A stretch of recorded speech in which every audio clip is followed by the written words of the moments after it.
That warm, fuzzy feeling of total food satisfaction, like finishing the last bite of a Gourmet King's Barbecue Steakhouse Angus. No. Correct.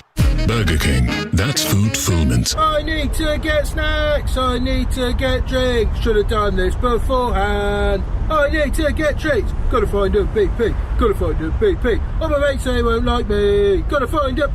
Oh, there it is. BP is here for all your big game essentials. Plus, BP Me Rewards members can earn points to put towards great saves. Adam in the car 1, hungry mates 0. BP, here for all of life's journeys. BP Me Rewards card or app required. For full T's and C's, visit bpmerewards.co.uk. This tournament, prepare for greatness with William Hill. Get ready for last-minute winners, legendary goals, and straight red cards. Oh, what was he thinking? Win 25% more on every single game this tournament with Bet Builder Extra, online or in the app. Only from William Hill. Available day before match to kick-off. Bet Builders with 3+ selections at 3-1 or more. Pre-match singles, match stake £20. Full T's and C's apply. 18+. BeGambleAware.org. I tell you what, Jeff, it's been some journey, but here they are, just moments away from the whistle. Absolutely. There's been twists, there's been turns, not to mention that parking of the bus. But as the clock runs down, I think they're going to make it. It goes to show that you can really handle the pressure when your tyres are performing. I'm home. Has the game started yet? Top performance. Driving home for the match? Keep your tyres in peak condition. Book today at quickfit.com or your local centre. Quickfit. Drive away happy every time. When Andre sold his car on finance with Motorway, he got more money. Ooh! What are you doing there? He then put that extra money into tickets to follow his team around the country. Come on, lads! Selling on Motorway was completely stress-free, which is more than I can say about being a supporter of... Sell your car the more money way, where 84% of sellers sold for more. Motorway. Validated against 2 independent sources. Visit motorway.co.uk/claims. Euro Game Day Live on TalkSport 2 with Carly, the UK's #1 lager. 18+, always drink responsibly. TalkSport 2. Der Fußball from Deutschland. You can't get closer than that. Licensed broadcaster of UEFA Euro 2024 Germany. Euro Game Day Live on TalkSport 2. Yeah! Sabosla in the middle. Sholoi, is it hungry to win it here? They do! It's been turned in, and Scotland are heading home. Scotland are out of Euro 2024 on a night where dreams were supposed to be made and history was meant to be written. This is Scotland's worst nightmare. I think Steve Clarke's probably taken us as far as he can take us. For him to turn around and say, I'm not going to say too much because I like my money. If I was a Tartan Army fan paying thousands going out there and following those Muppets, I would have something to say, and hopefully his resignation's going in now. Well, Scotland have gone home, and at least another one will be sent packing tonight. Could it possibly be Italy, the European champions? We shall see. The 2 final games in Group B take place this evening. There's one automatic place up for grabs and potentially a third-place qualification on offer as well. It's Italy against Croatia in Leipzig on TalkSport with Nigel Adderley and former England striker Dean Ashton. On TalkSport 2, it's group winners Spain against Albania in Dusseldorf with former England captain Stuart Pearce alongside Jim Proudfoot. Thank you, Adrian. Well, the established big hitters are staking their claims to glory with 3-time European champion Spain, the first country to make it through to the round of 16. But behind them, the jockeying for position intensifies, and Albania's dreams of a first ever appearance in the knockout stages of a major tournament rest on them avoiding defeat. A draw here in Dusseldorf would leave them hoping for the best, but if they can pull off one of the biggest wins in their history, they'll be through, and Italian hearts might be fluttering. The ball in left footed, and he does here, and it's headed in by Lacci, and Albania have the lead. I think we've seen enough from Albania to suggest that they will give Spain a decent game here. Morata one-on-one with the goalkeeper, and Alvaro Morata with a captain's goal slots Spain into the lead. You'd have to say that's probably the best 30 minutes of football that we've seen in the tournament in terms of quality. Spain book their place as winners in the group of death in the last 16, but Spain all of a sudden are putting themselves in the shop window as potential winners of Euro 2024. Well, Spain's position on top of Group B is assured. That's given them licence to make 10 changes tonight. Aymeric Laporte, the only man to keep his place. He plays because of an injury to Nacho. Jose Perez also injured. Rodri suspended. 8 of the Albanian side were born outside Albania itself, including right-back Ivan Balju, who plays against the nation of his birth. We'll run through the two teams for you very shortly, but let's look ahead now to the action with Carly. Big match preview on Talk Sport 2 with Burger King. Bring home the ultimate food satisfaction. Get your favourites delivered now. And the former England captain Stuart Pearce is alongside me. Stuart, Spain, the side that have caught your eye most in the tournament so far? Yeah, it would be fair to say they are. They've made very light work of this very, very difficult group that they've been picked in. I think they've changed a lot of mentality in regard to favouritism. They were looked at as an outsider, Jim. I don't think they are anymore. Well, we were in Dortmund for Albania's opening game against Italy when they scored after just 18 seconds. What did you make of them? The Albanians, I thought they're on the front foot, very mobile, decent on the counter-attack, always in the game. The Italians never put them to bed, and I thought the Italians played extremely well first half. Longer the game went on, the more the Albanians come back into the game, and with their fan base, which is almost a home game for them in this stadium as we stand at the moment, they'll be roared on for 90 minutes. How did they approach this tonight, bearing in mind that a draw might be good enough, but the bottom line is they're going to have to win, really? I'm not sure you're going into this game thinking a draw and hoping a draw will get you through. For me, they've got to try and win the game. I'll be interested to see the mentality of the Spanish. The Spanish, if they play to their full extent, I think the Spaniards will win the game. As we've often seen with these type of occasions, when one team has got 6 points and qualified, they can lose a little bit of sharpness. Well, that was a look ahead to the action in association with Burger King. Big match preview on Talk Sport 2 with Burger King. Bring home the ultimate food satisfaction. Get your favourites delivered now. And the two flags are just being laid out in front of the tunnel.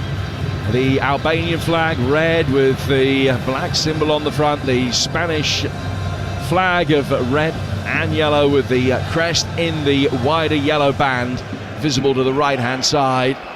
And the increasingly familiar triangular flags are extended in front of each goal as well. The giant mosaic of the trophy stands just above the centre circle, and the two sets of players will be out very shortly. Let's remind you of the two teams. Spain, David Raya in goal, Navas, Vivian, Laporte and Grimaldo, Zubimendi and Marino, Oyarzabal, Dani Olmo and Ferran Torres, with Joselu, the man leading the line, making his debut in a major tournament at the age of 34. For Albania, Strakosha in goal, Balju, Ayeti, Jimshiti and Mitai, Ramadani and Aslani, Asani, Laci and Bayrami, who scored that very early goal against the Italians, and Manai is the man that leads the line. Two sets of players come out. Spain in their change kit tonight of pastel yellow, and looking resplendent in their tracksuit tops as they come out. Albania in their red shirts and black shorts. And both sets of players flanking the Swedish official Glenn Nyberg stand just across to face this near side. Before the game starts, we stand for the national anthems. Firstly, that of Spain.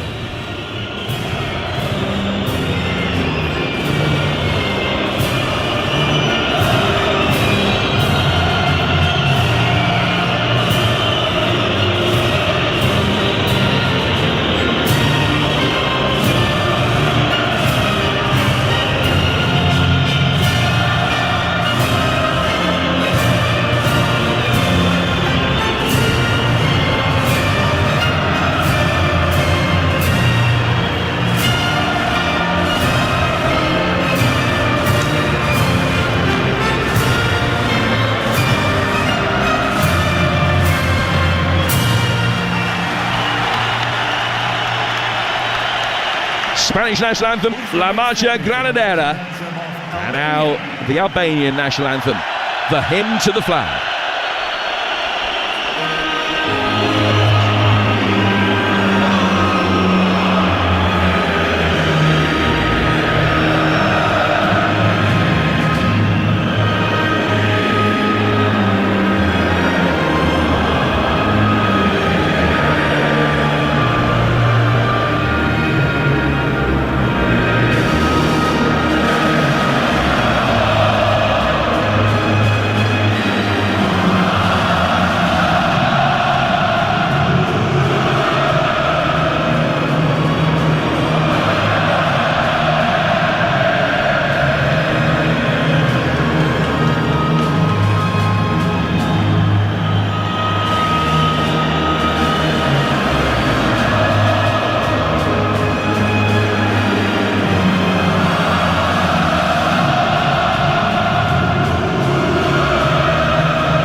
And whilst that Albanian national anthem was being sung, away to our right-hand side, relatively small tifo, I suppose. It covered about the front 20 rows of the Albanian support was unveiled. A big cartoon picture of an Albanian footballer with his back to goal, and it just said "stronger together."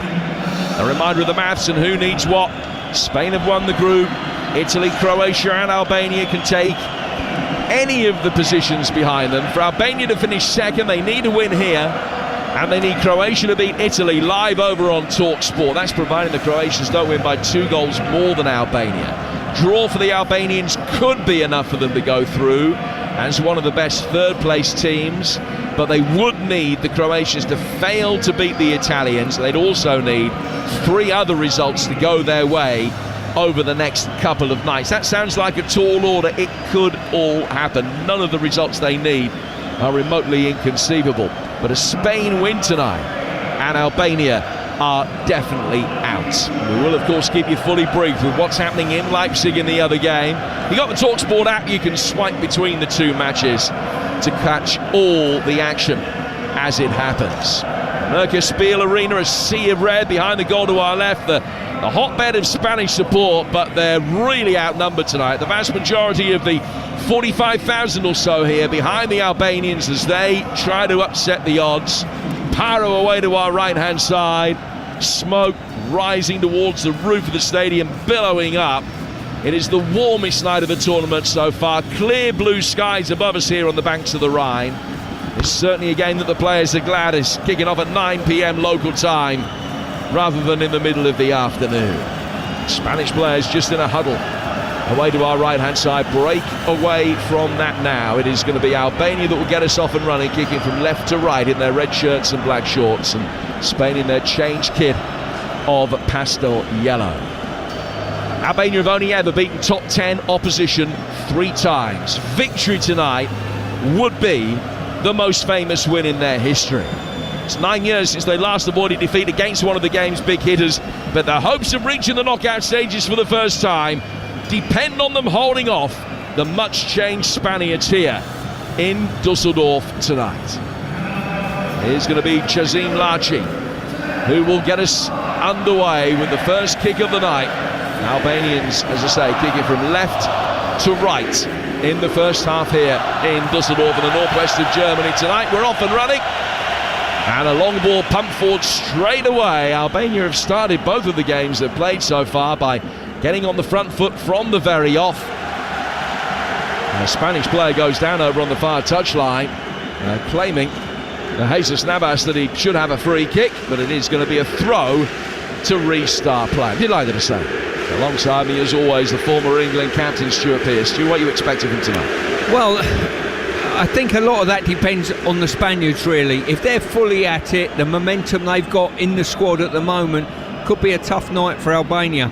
But the longer the Albanians stay in the game, the more buoyed up their fans are going to be, the team are going to be.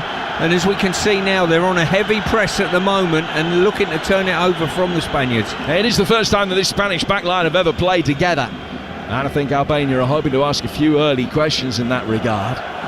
David Raya was put under pressure. He and Thomas Strakosha at the other end, two Brentford teammates in the 22-23 season. Strakosha's got the ball at his feet now, and he pumps it forward, right-footed. Jesus Navas with an awkward touch. The break for Laci towards the edge of the penalty area. Shuffled wide out towards Bayrami. Albania have made a really good start here. Bayrami on the left-hand side of the penalty area. Right-footed ball inside the box. Trying to get the run from Asani attacking the edge of the penalty area. It was clear from him. Then Spain get it forward towards Joselu. But the outball for the Spanish, the former Stoke and Newcastle man, is well inside his own half. And he eventually, having controlled it, plays it back towards his own corner flag. Tannoy announcement, you can hear incidentally, is just a request to the Albanian supporters to stop using flares and pyrotechnics. Spanish will bring it forward, yet to really get a meaningful touch of the ball in Albanian territory. That is still 0-0. Yeah, they've been put on the back foot from the offset by the Albanians with their high tempo and high press. And when the ball come in there, Grimaldo, left back for Spain, done fantastically well defending the far post. Yeah, Grimaldo, who plays his club football here in Germany, not too far from here, just down the road in Bayer Leverkusen. He only made his debut back in November, but an integral part of the Leverkusen side that swept all before them domestically and nearly all before them on the continental stage as well over the course of this season. Here the Spanish will bring it forward again with Laporte. One player who kept his place in the much-changed side. Down towards Grimaldo. Left-footed out swinging delivery from him. Headed away by Mitai towards the edge of the penalty area. Then a touch comes from Zubimendi. And it's cleared by the Albanian midfielder Aslani. And he's done well to flick it into the nearest Spaniard and out of play for a throw that will be taken over on the far touchline. Live over on TalkSport right now. It's also 0-0. This one, 0-0 with 3 minutes gone. Albania against Spain here on TalkSport 2. Yeah, I think the situation we're faced, Jim, with third-place teams going through leaves everything open to the last game. And as we stand at the moment, any team in this group can progress into the next stage. Yeah, Spain have won the group, but the other 3 teams could all finish second, third, or fourth. The bottom line is, on a might of a few mathematical subtleties, Albania know that they're out if they lose, and Croatia know that they're out if they lose against Italy over on TalkSport. And both games, as I mentioned, are currently 0-0. All played forward towards the edge of the Albanian penalty area again. They can recycle it well. Laci making a run through the middle of the penalty area. There was no cross forthcoming. Bayrami will turn away and feed Mitai. Mitai inside the box for Chazim Laci again. Out towards the left-hand touchline. Spain backing off and forced to concede a corner. Jesus Navas blocking the cross coming in from Aslani.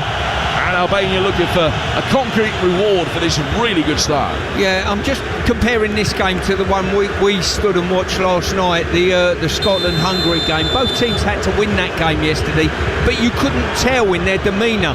In this game, even so early on in the game, first 5 minutes, Albania's intent to get on the front foot, high tempo, high press, is there for all to see. I think there is a sense that Albania tend to go off in games the longer they go on. So they have sped out of the traps here. In towards the near post, the corner, not the best. Laci trying to flick it on. It's come off the top of his head, bounces back out towards the corner taker. Slani turns it back forward again. Now, the Laci would have been offside. And the ball just runs innocuously through for a goal kick that's going to be taken by the Spanish goalkeeper, David Raya. Quick word about Jesus Navas. 38 years old, tonight playing the 926th game of his career for club and country. Recall for the National League, for the Nations League, I beg your pardon, last season after 4 years out of the picture. Last tournament appearance before tonight was in the semi-finals of Euro 2012. He's had a dozen years without playing at a major tournament, but back involved tonight, the former Manchester City man. Yeah, he's been a super pro over his career. I was tipped off by Terry Gibson, I think, who was scouting in Spain at the time. When I was Manchester City manager, we couldn't secure his move to Manchester City. Subsequently come to Manchester City after I'd left, but we were looking at him as an out-and-out right winger then. He's played, I don't know how many games as a right back, Jim, you know, or in that sort of area, a more deep-lying role. Yeah, moved back a few years ago, and a major part of the Sevilla side that had success in Europe. Spain bring it forward again towards the edge of the penalty area here, but it's knocked away very effectively by Jimshiti, the dark-haired centre-half at the heart of the Albanian defence, and the ball is rolled back to him now via Strakosha, and he will again look forward, trying to squeeze the ball out towards Barami. It was a misdirected pass, but Dani Olmo just got a foot on it and steered it out of play. In fact, he didn't get a touch. I thought that he just deflected that on its way out, and it was going to be an Albania throw, but it was a Spain put in, and they will bring it forward quickly with Emerick Laporte. Mike Navas, a former Manchester City defender, roll forward to the one-time Newcastle midfielder Mikel Merino. Merino checking on the left-hand touchline to his club teammate Zubamendi. Zubamendi square through the centre circle to Vivian, who's making his competitive international debut tonight. It's a relatively inexperienced Spanish side tonight, and Vivian certainly one of the young ones. Left-footed ball from Laporte out towards the far touchline, cleared. Barami chasing after it for Albania. Vivian's got it again, and he will just control it and go back for David Raya. Raya is winning his 6th cap tonight for Spain. 4 from the back, 0-0 with 7.5 minutes gone here in Dusseldorf. Still 0-0 in Leipzig as well between Croatia and Italy. Ball inside the penalty area. Ayeti, the shaven-headed centre-half for Albania, gets it away. Picked up though on the left-hand touchline by Grimaldo. Grimaldo just trying to turn a little reverse ball down the left-hand side of the penalty area. It's very well defended by the retreating Chazim Lachi. He lets the ball run out of play, threatened that he was going to have to clear it, and then just with the deliberate miskick, lets the ball go over the line and out for a goal kick that the Albanians will take. And they've laid a very solid platform in this game so far, Stuart Pearce. Yeah, they certainly have. Similar in that start that we saw against the Italians in the earlier group match, but I think they want to keep the tempo high. The Spaniards will want to take the sting out of them with some possession play, but saying that, the Spaniards are quite happy when they do get it wide, they'll put it in the box and cause problems with their crossing. You're listening to Euro Game Day live on TalkSport 2. It's presented by Carling, the UK's #1 lager, 18 plus. Please drink responsibly. And a reminder that tomorrow night we'll also have a choice of listening for you. This time tomorrow we'll be in Cologne for England against Slovenia, and Denmark Serbia, the other game of the group, will be live on TalkSport 2. Tell you what else we've got coming up for you tomorrow as this half progresses. The ball laid off by the left-sided midfielder Asani out towards the Albanian touchline for the fullback Mitai. Quick exchange of passes with Barami in his bright yellow boots. Now back for Jimshiti again. He'll turn it, the Albanian number 6, play to his left, squeeze forward for the intended run of Manai, but it was overhit for him and goes through for David Raya. It's the first time they try to get the ball in between the two centre-halves for a run from Manai. Yeah, Manai started his run, thought he'd be offside, checked his run, and the ball was played perfectly for the initial run. At that stage he'd put the brakes on, and ball just went through to Raya. And a spell in Spain. Did Manai, who's playing his club football in Turkey now with Sivasspor. He got 22 goals this season, which might come as a surprise to Watford fans, who only saw him score once in his time with the Hornets. Jesus Navas. Over on the Spanish right-hand side, played back into a central area again for Vivian. Vivian to Laporte. Laporte getting it onto his left foot, down to the left-hand touchline for Oyafabel. Albania just penned back inside their own final third for a moment, but a through ball was easily intercepted by Asani, and he's going to be able to play it out to the left-hand touchline to get Aslani. making his way forward. One of the most highly regarded of the players in this Albanian team. Aslani, who's on the books of Inter Milan, made more than 30 appearances for him this season, so much more than merely a peripheral squad member. Down towards Baliu on a big night for him, the Spanish-born right back who is on the books of Rayo Vallecano. And from one side of the Albania back line, the right over to the left. Now played forward towards Manai, but his layoff was intercepted easily by Dani Olmo, who read it ahead of Ramadani. Spain will bring it forward towards the edge of the Albanian penalty area. Mitai mistiming his challenge. Right-footed ball swung inside the box, and the header is saved well by Strakosha. Marino it was that powered it into the ground, and Strakosha dived to his right-hand side, got his body behind it and was able to get it away, and it goes out of play for a Spanish throw. It's the one clear opportunity that we've seen through the opening 10 minutes or so here. Now a cross comes in, Hoslu attacking that, and his header flies a fraction over the bar. Good start for Albania, but that's an excellent 90 seconds for Spain. Well, it's interesting. This tiki-taka Spanish side are certainly free-flowing and happy to put the ball in the box. Delivered a couple of wonderful crosses, I've got to say. And Marino with the first one. Goalkeeper done very well getting down to his right-hand side. Well, I've sat beside you on hundreds of occasions watching games. I think the one prediction you've ever made which most impressed me was after a 6-0 Spanish win in the first game of the last World Cup. 6-1 win, and you said that there's no chance that they can win the World Cup with the football they're playing. You said it was just possession for possession's sake, and of course you were proved absolutely correct that they've changed so much over the last 18 months, to the extent that the game against Croatia early in this group, they only have 47% of the ball, which is the lowest in any competitive international they played in 16 years. They work it forward again here and score.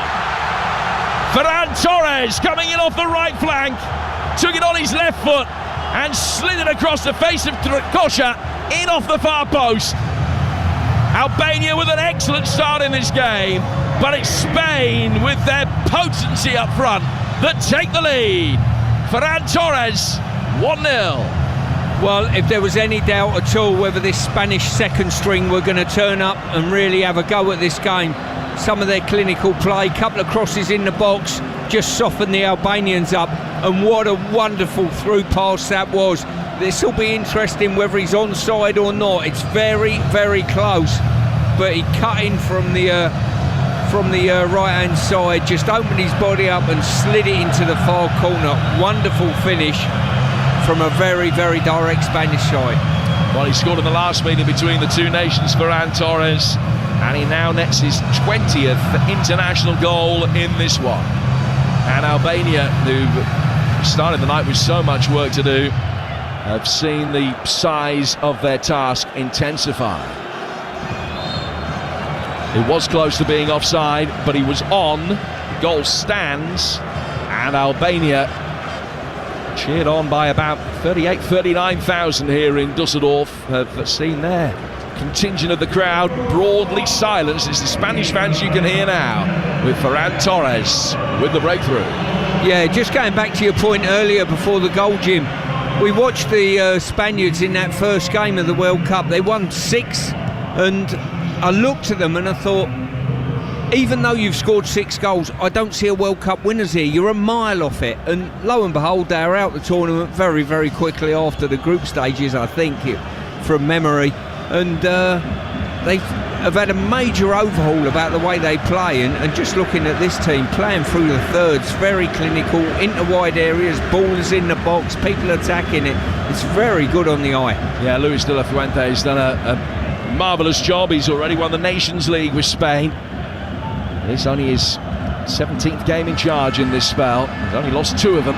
Spain on the front foot again now, but have given a free kick away for a foul on Ramadani in the heart of the Albanian midfield. 1-0 to Spain, 0-0 Croatia against Italy in the other game in this group, which is live for you right now over on Talk Sport. So the group as it stands: Spain 9, Italy 4, Croatia 2, Albania 1. The Albanians would be going out. Croatia would be all but out, you would imagine.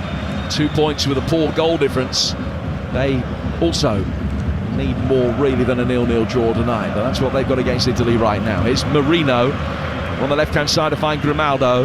Grimaldo approaching the edge of the penalty area, checks back and plays back in towards Mikel Merino again. Zubimendi is in there. His pass back for Merino, not the best. It took a deflection, but one time Newcastle man was able to rescue it anyway. One back then by Asani for Albania, who stops, having had his shirt pulled.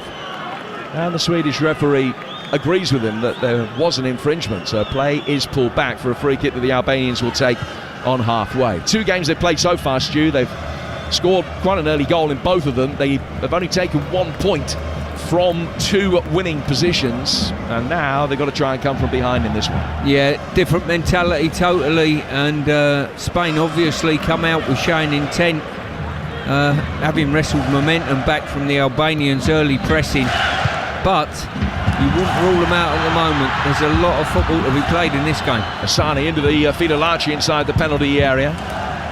Ballieu back for Larchi, whose deflected cross will be easily cleared, and a chance for Oyarzabal, who's come on as the central striker in both of the games so far, but playing in a wider position tonight. Predominantly out on the left, and he lays it back through the midfield. Ferran Torres, who's come off the bench in both of the previous games as a right winger, is fulfilling that role.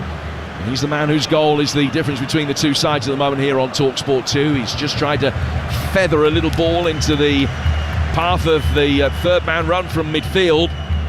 Just too much on it for Navas, and it's gone out of play for a goal kick that'll be taken by Strakosha here in Dusseldorf on a gorgeous summer's night. 1-0 to Spain in the early stages. Ayeti working the ball through the midfield, and a little bit of space for the retreating Manai, who comes back in and drops it off at the feet of Aslani. From him out to the left-hand touchline for Mitai. Ramadani now, wearing 20, still inside his own half, working it down to this near touchline for Ivan Ballieu. Ayeti, the bearded centre-half, back for his goalkeeper against Strakosha. And he takes a touch to try and deceive Oyarzabal. And he slows it down almost to a standstill inside his own penalty area before driving it forward. Manai always likely to be beaten by the physical presence of Danny Vivian. Now Zubimendi can bring it forward through the midfield for Spain in their change kit tonight of pastel yellow. Dani Olmo out towards the right-hand touchline. Ferran Torres controlling it, working it back inside for Olmo again. He's on the edge of the centre circle, finding Laporte. Laporte controlling the ball with the studs of his left boot, keeping his place tonight in the side because they've got an absence of centre-halves really, with Nacho currently out through injury. I think if Nacho had been available, he would have started tonight, and it would have been 11 changes made by De La Fuente. Then you're making just the one, finding themselves a goal down, but they've got a throw here in the right-back position, level with the edge of their own penalty area. Still Croatia 0, Italy 0, and here in Dusseldorf with 19 minutes on the clock, it's Albania 0, Spain 1. Here's Stuart Pearce. Yeah, the Spaniards just taken some of the sting out of Albania at the moment, and when Albania have had the opportunity to sort of turn it over and counter-attack, they've not really gone with numbers at this moment in time. Torres. There's a lot of Jesus Navas there. It's a ball that was just siphoned out towards the touchline, and Navas had to scamper after it. He was able to get there. He's played it back for Vivian, the Athletic Bilbao centre-half, to Laporte. Laporte, French-born, but qualified for Spain. Now from him to the left-hand side for Oyarzabal. Now on the edge of the centre circle, Vivian's got it again.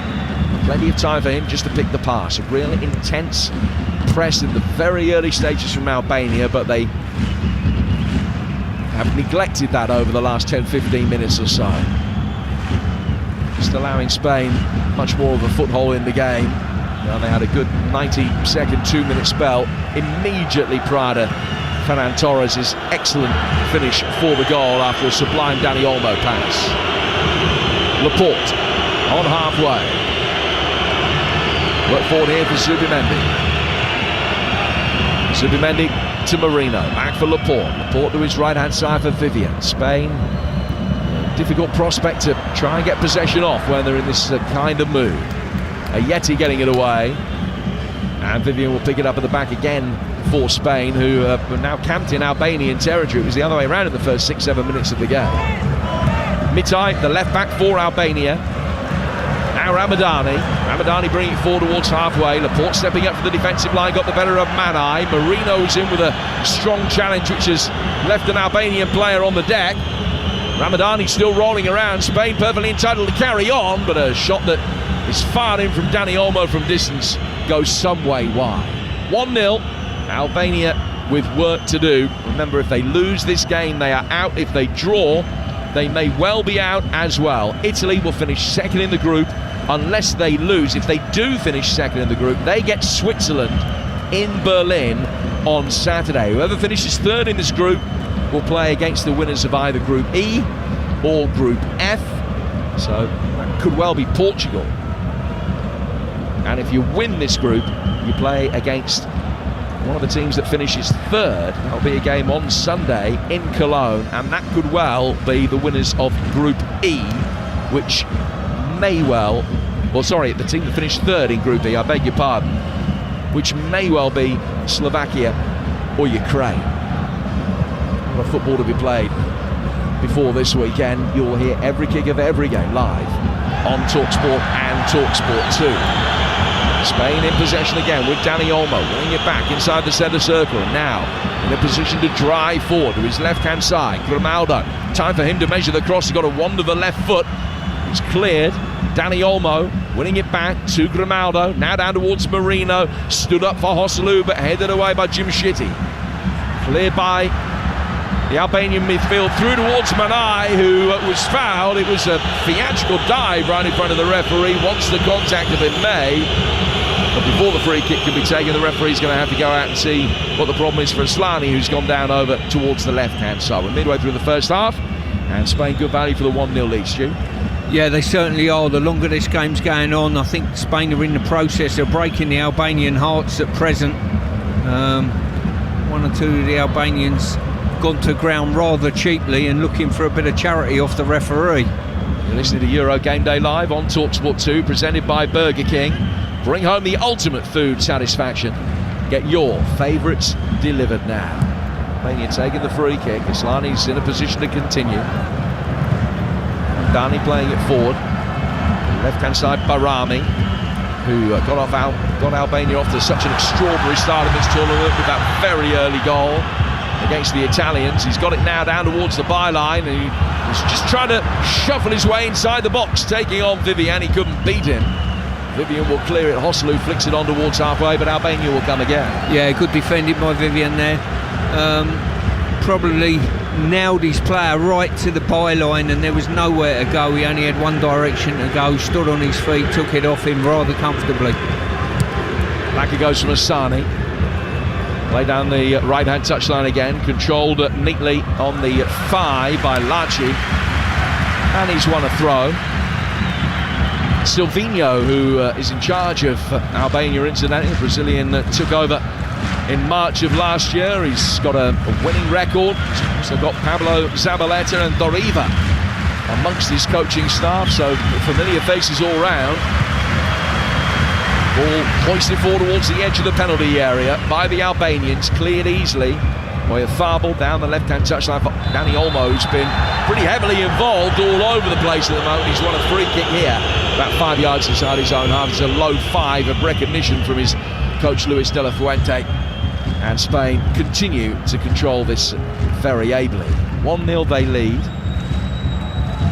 Albania, bearing in mind they need to win. You can't clearly show your hand too early against a Spanish side like this, even a much changed Spanish team, but what do Albania need to do to try and get themselves back into this game? Well, I think on occasion when they have turned the ball over, there's almost a reluctance at the moment to get big numbers forward. When they have attacked, they've probably gone with 4 or 5 players, and there's always been 5 behind the ball. I think at some stage they're going to have to free up an extra body or two to get forward very quickly. Spain have got a corner. It's their first of the night, and Grimaldo is going to take it. Ferran Torres, the goal scorer, is offering himself for the short one. No one was deceived by that. It's inside the penalty area, flicked on dangerously. Joselu coming out for it. Strakosha punched it away, just using the top of his hand really rather than the fist. But he got some good distance on it. Spain are able to recycle possession, but back on halfway. And Navas will play the ball via the centre halves down to the left-hand side for Zubamendi. Now he can bring it forward. Side-footed between the lines easily for Dani Olmos, having a major impact here. Chipped over the top. Clears the right-back Balliu. Down on the left flank for Ferran Torres. Torres giving an instruction to Zubamendi to work the ball quickly with Manai approaching. Went back towards Vivian. Now towards Ferran Torres again. A beautiful right-footed in-swinging delivery. Too close in the end of Strakosha. Comfortably claimed by the Brentford goalkeeper, and Spain continue to lead it 1-0 here on TalkSport 2. Yeah, from memory from the Italian game, the Albanians didn't particularly deal well with crosses in the box from set plays. Certainly I remember the first Italian goal, very loose with their marking, and to be quite honest with you, they've not got first contact in a lot that's come in the box already.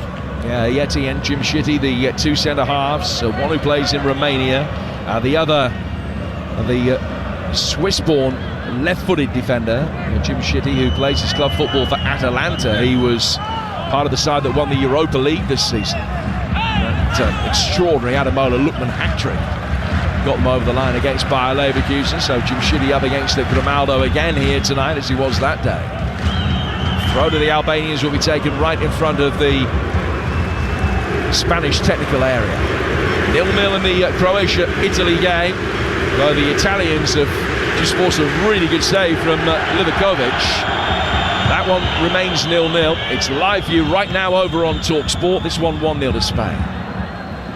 And Albania got it with Jim Shitty, but it just took an awkward little bounce in front of him, so as he tried to clear it, just hooked high up in the air rather than getting any significant distance on it.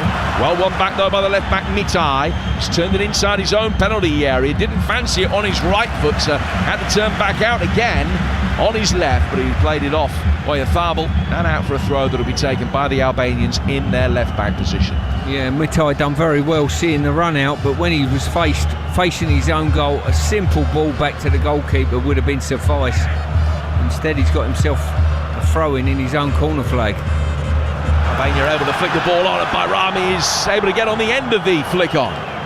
Vivian tracks him, played forward through the midfield for Larchi. Zubamendi ducked his head in bravely, knowing that Larchi was going to be raising his right boot towards the ball. Zubamendi won it. Albania get it back, but lost a little bit of territory in the process. Asani is put under good pressure by Grimaldo. Lays it back for a Yeti.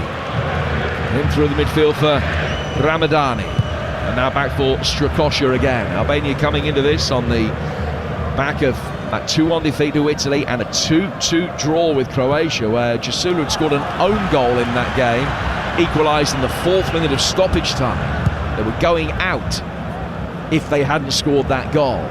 So he threw them a lifeline, but it's one at the moment they're unable to take, because the scores as they are tonight in Group B, the Albanians will be finishing bottom of the group and will be eliminated. Need a draw as a bare minimum. They really need to win this game to give themselves a significant chance of progression. Had a good start, but it's Spain that lead. They've been the better side since about the 8-9 minute mark. Got it on the left-hand side of the midfield though. Aslani getting it forward towards Larchi. Bounced off him really, it was poor control. Spain able to get it forward. Joselu can't hold it up, and the Albanians win it back again. Larchi making a good run towards the edge of the penalty area. Space on the right for Asani. Play to him now by Balliu. Asani left-footed, he's put far too much on that. So curved it inside the penalty area, trying to pick out the run of Manai, who's not the tallest. He's certainly much shorter than the two centre-halves he's up against. Not likely to win much in the air, and nobody's likely to win that, because it was hit about 3 times as hard as it needed to be, and goes out of play for a goal kick that David Raya is going to take. Yeah, Albania just struggling with that final pass at the moment. Some of the build-up play's been okay around the sort of 40-30 metre mark, but when they've been in wide areas, the ball's failed to come in, or alternatively the final pass to free someone up. Well, we played exactly half an hour. Spain leading it with Ferran Torres' goal. Ball chested down here towards Joselu, but The offside flag is up against Oyarzabal. And Albania take the free kick. That other game, incidentally, the Croatia-Italy game, about 20 seconds or so behind this one. Here's live for you over on TalkSport. Scooped for by the Albanians. Manai trying to isolate himself against Vivian, much the more inexperienced of the two Spanish centre-halves playing tonight. But Vivian has done very well to deal with him so far. Manai wins a throw, which is taken. He chests it down, tries to spin around the back of Vivian. Can't pull that off. Goes out of play for another throw. It's high across to take it. The Albanian left back bounces inside the penalty area again. Manai trying to spin round Vivian, ends up on his knees just outside the penalty area. Vivian very disparagingly waves him back to his feet, and the Swedish referee Glenn Nibra says no foul. Yeah, I've got to say, I think on that occasion there was obstruction, at least, to be honest with you. Whether it was in the box or not in the box, I certainly think there was some form of obstruction there from the Spaniard. A number of bottles are being thrown down inside the penalty area in complaint of that decision, not at Spanish players from the Albanian fans, but just making a very visible point. They didn't like the decision, and the area from the edge of the penalty area inside the box and down by the right-hand corner flag is now scarred by maybe 12-14 bottles down in that area. Spain will be able to bring it forward here. Oyarzabal getting towards the byline, getting it onto his left foot, pulling it back inside the box, and side-footed back, knocked away. And Albania have been on the back foot predominantly over the last 25 minutes and continue to be so here. There's good cohesion about this Spanish side, bearing in mind that it is very much the second string, that we won't have played too much together before, although I suppose in the odd 11 against 11 practice match in training, they might have played as a unit. Ball is over on the right-hand side for Navas, curved inside the area. Joselu, the target, headed away from him, brought down by Grimaldo. Didn't sit up nicely for a left-footed volley towards goal. And Oyarzabal misdirects a ball that was intended for Laporte and put it straight out for a throw that will be taken on the Albanian right-hand side. Silvino just hoping his side can hang in there to half-time, that there's no further damage. But at the moment there's very little sign of an equalising goal. No sign of an equaliser at all. It's that final pass, and probably on turnover of possession they need to be a lot more effective. Memory of them is they're a little bit more effective. Maybe that goal, that early goal, has dented the confidence a little bit of the Albanians. They've had 3 defeats in 2024, beaten by Chile and Sweden and Italy in the first game of the tournament as well. Spain, on the other hand, coming into this on the back of 8 successive wins in competitive internationals, which is some record. Last one 9 in a row back in the period between 2014 and 2016. It was a run that was ended by Croatia in the 2016 Euros. Spain on the front foot again, turning it forward, getting towards the byline, chipping it up inside the box. Strakosha will see it bounce inside the 6-yard box, but he knew there was no chance Oyarzabal was going to get there first. And Balliu sweeps up, clears his lines and puts it behind for a corner. Yeah, these little interactions from the Albanians aren't particularly helpful, you know. Manai received the ball to feet, he's gone to ground, claiming a foul, and decides to stay on the ground until basically the Spaniards get a corner at the other end. Now, when you see the replay of it, there was absolutely nothing in it at all, and that level of honesty won't help their side whatsoever. Corner taken short by the Spanish, who've had 60% of the possession so far. They've had all 4 shots in the game. Albania yet to muster a single attempt on David Raya's goal. He gets a touch of it now. Spain from the corner worked it steadily backwards. Raya fielding it about 10 yards outside his own penalty area in a very central position. Displays it to his left-hand side for Laporte. And Laporte is able to work it forward towards Grimaldo. Laporte gets it back again. And controlling it, plays it past Laci, down towards Vivian, and Vivian goes out towards the right flank for an opportunity for Jesus Navas to bring it forward. 1-0 Spain leading this one here on TalkSport 2. Inside the centre circle, it's worked forward towards Joselu. Oslo, what a season he had for Real Madrid, his boyhood team. Towards the edge of the penalty area, clipped in by Zubimendi, headed away by the retreating Mitai. He's going to have to chase after and stop it going out of play for a corner. Big block challenge coming in, but Navas, in winning that, has it. Finds Olmo inside the 6-yard box. Tried a shot, it ricocheted loose inside the 6-yard box for a moment, and Lachi was forced to toe poke it behind for another Spanish corner. You feel a second goal's coming. Yeah, what I'm enjoying about this Spanish team, Jim, is the fact when that ball's out wide, all the rest of the players, the strikers, the midfield runners, they know the ball's coming in the box, and it's brilliant. There's nothing worse than, people turning down crossing opportunities. 5 in the penalty area for this corner, which Strakosha can beat away with both hands. Dani Olmo then flighting it back in.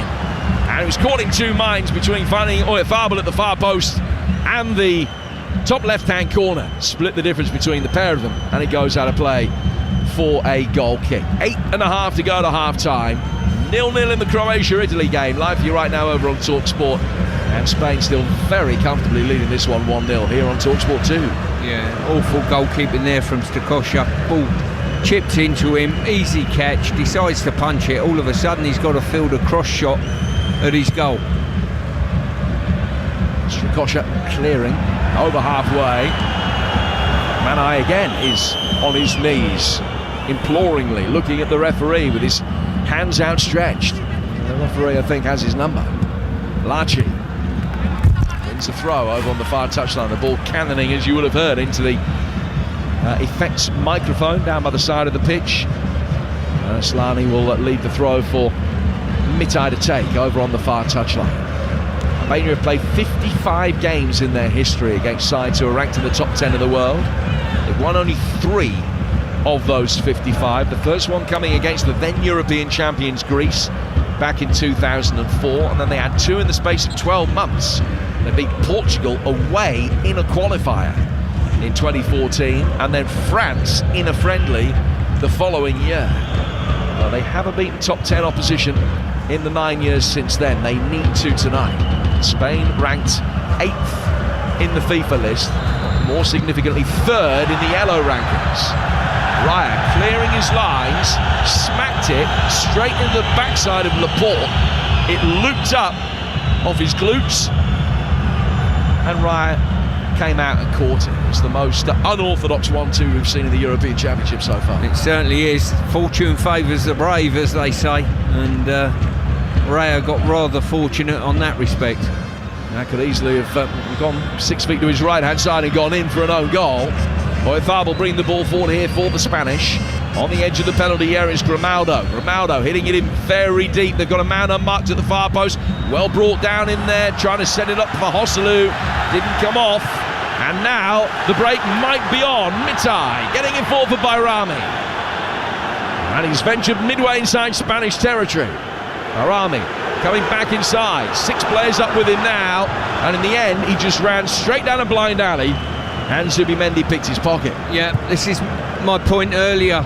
Turnover of possession from a defensive area in their own box, and really they needed to go more aggressively and quicker. By the time they got up there, it had run aground a little bit, couldn't find a pass, and the Spanish defenders and midfielders got back and dealt with the situation. Ronaldo gets the ball forward. Oyarzabal laying it off for Marino. Now Zubimendi can play it for the Spanish into Albanian territory again. Ronaldo, the left back, right in front of Silvina, the Albanian coach. In his dark suit, he will be boiling hot pitch side in that suit, because it is ferociously warm night. And hotter to come over the next 48 hours, including for England this time tomorrow in Cologne as they take on Slovenia. The build-up starts at 7 from in the stadium ahead of an 8 o'clock kickoff. Of course, we'll be talking England all day for you on the TalkSport network tomorrow, including with Jeff Stelling and Ali McCoist from breakfast as the build-up starts tomorrow morning here on TalkSport with Jeff and Ali from 6 your time. Zubimendi in possession for the Spanish in yellow, forward towards the edge of the area. Ayeti in strongly. Marino Wins it back though on the edge of the box. Chance for Grimaldo to deliver. Takes a touch, fires it in, left-footed towards the far post. Ferran Torres with a header, and he's put it over the bar. Well, once again, ball in a wide area. Grimaldo pushed it out wide. You know full well exactly what's happening.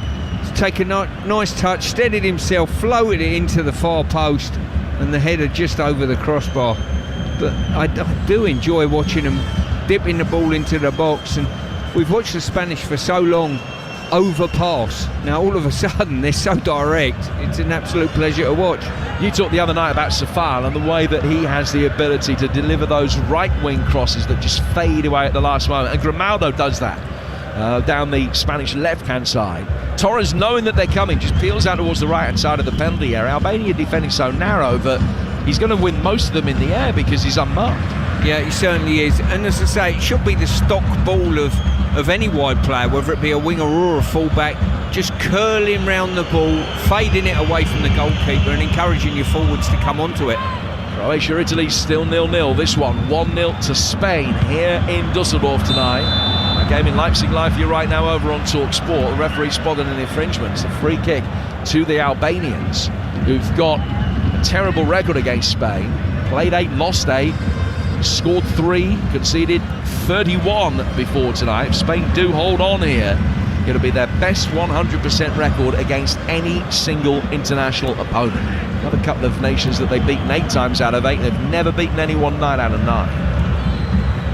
Strakosha's got the ball at his feet, and Oyarzabal, knowing it was going there without a great degree of pace, head in to apply the press.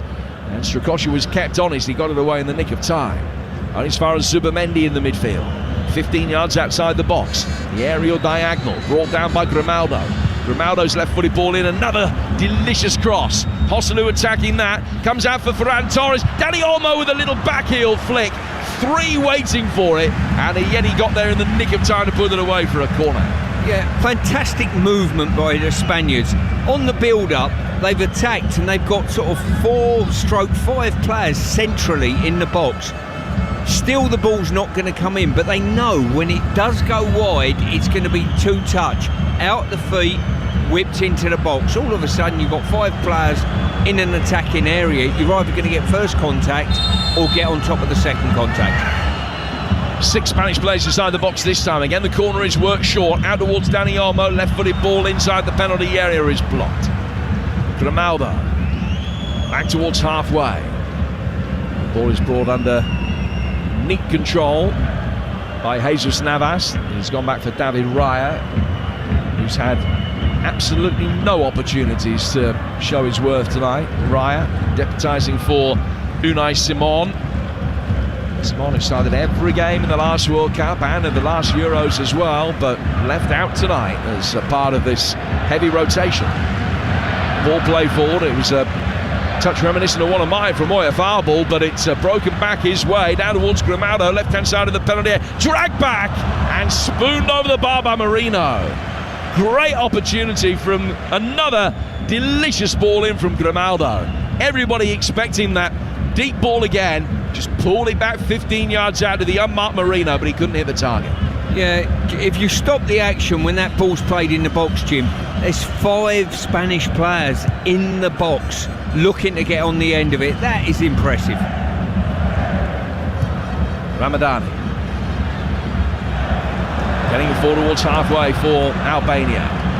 Mana, who's a precious little opportunity, links up the play well there, but I wonder whether it might be in Silvino's mind that he'll bring Armando Breuer on. Now, the Chelsea man started the first game in this tournament. Mana has started the subsequent 2. Jim Shitty out of the left-hand touchline again for Albania. Better ball in this time, too high for Manai, but he timed his run well. Now breaks on the edge of the area. Good save from Raya, diving to his left-hand side. Really well struck by Aslani. It's the first save that Raya's had to make. He was at full stretch to get his hands behind it and fall on the rebound.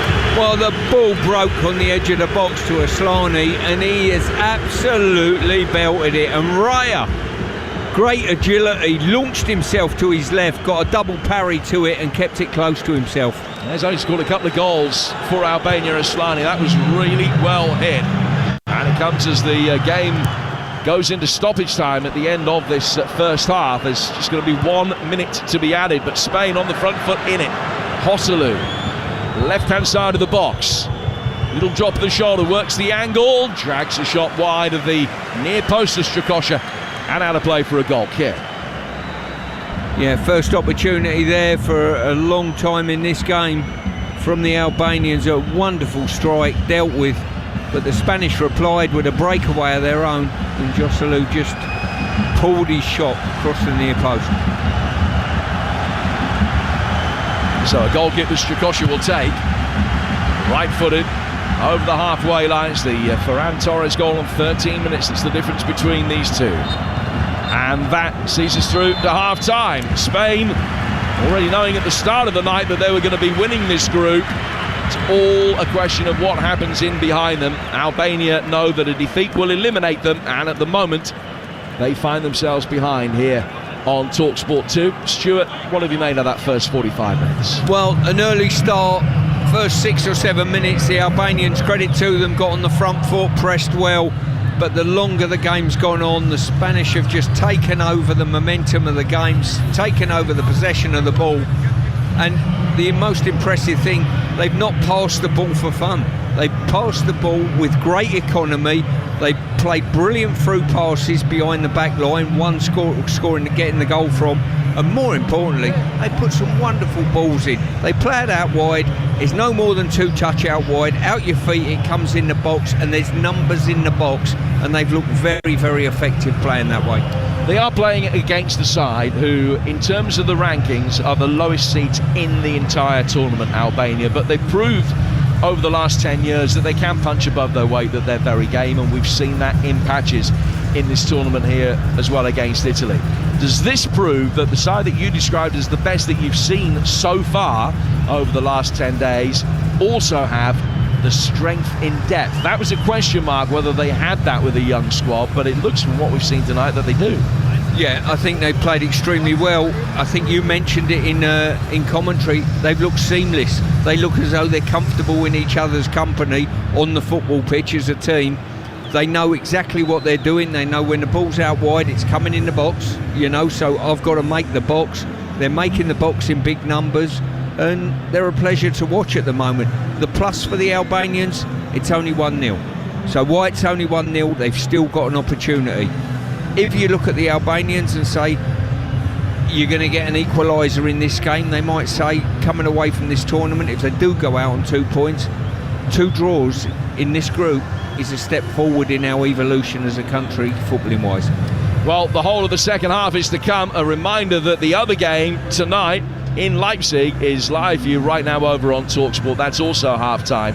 Croatia against Italy is 0-0. So as things stand in the group at the moment, Spain have 9 points, Italy 4, Croatia 2, and Albania 1. Albania would be out, Croatia wouldn't mathematically be out, but 2 points with a goal difference of -3.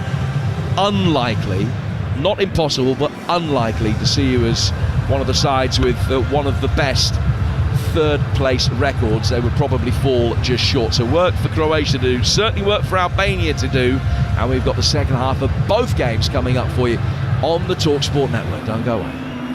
Official broadcaster of UEFA Euro 2024, Germany. All too easy. This is TalkSport 2. Euro Game Day Live on TalkSport 2 with Carly, the UK's #1 lager. 18 plus, always drink responsibly. Let's go live to hear about that winning goal. The crowd's gone absolutely wild here. How on earth do you sum up your emotions right now? Amazing. A hat-trick is just the best feeling ever. Is it though? Is kicking a ball into the back of the net really better than food fulfillment from Burger King? That warm, fuzzy feeling of total food satisfaction. Like finishing the last bite of a Gourmet King's barbecue steakhouse Angus. No. Correct. Burger King. That's food fulfillment. When Andre sold his car on finance with Motorway, he got more money. Ooh! What are you doing there? He then put that extra money into tickets to follow his team around the country. Come on, lads! Selling on Motorway was completely stress-free, which is more than I can say about being a supporter of...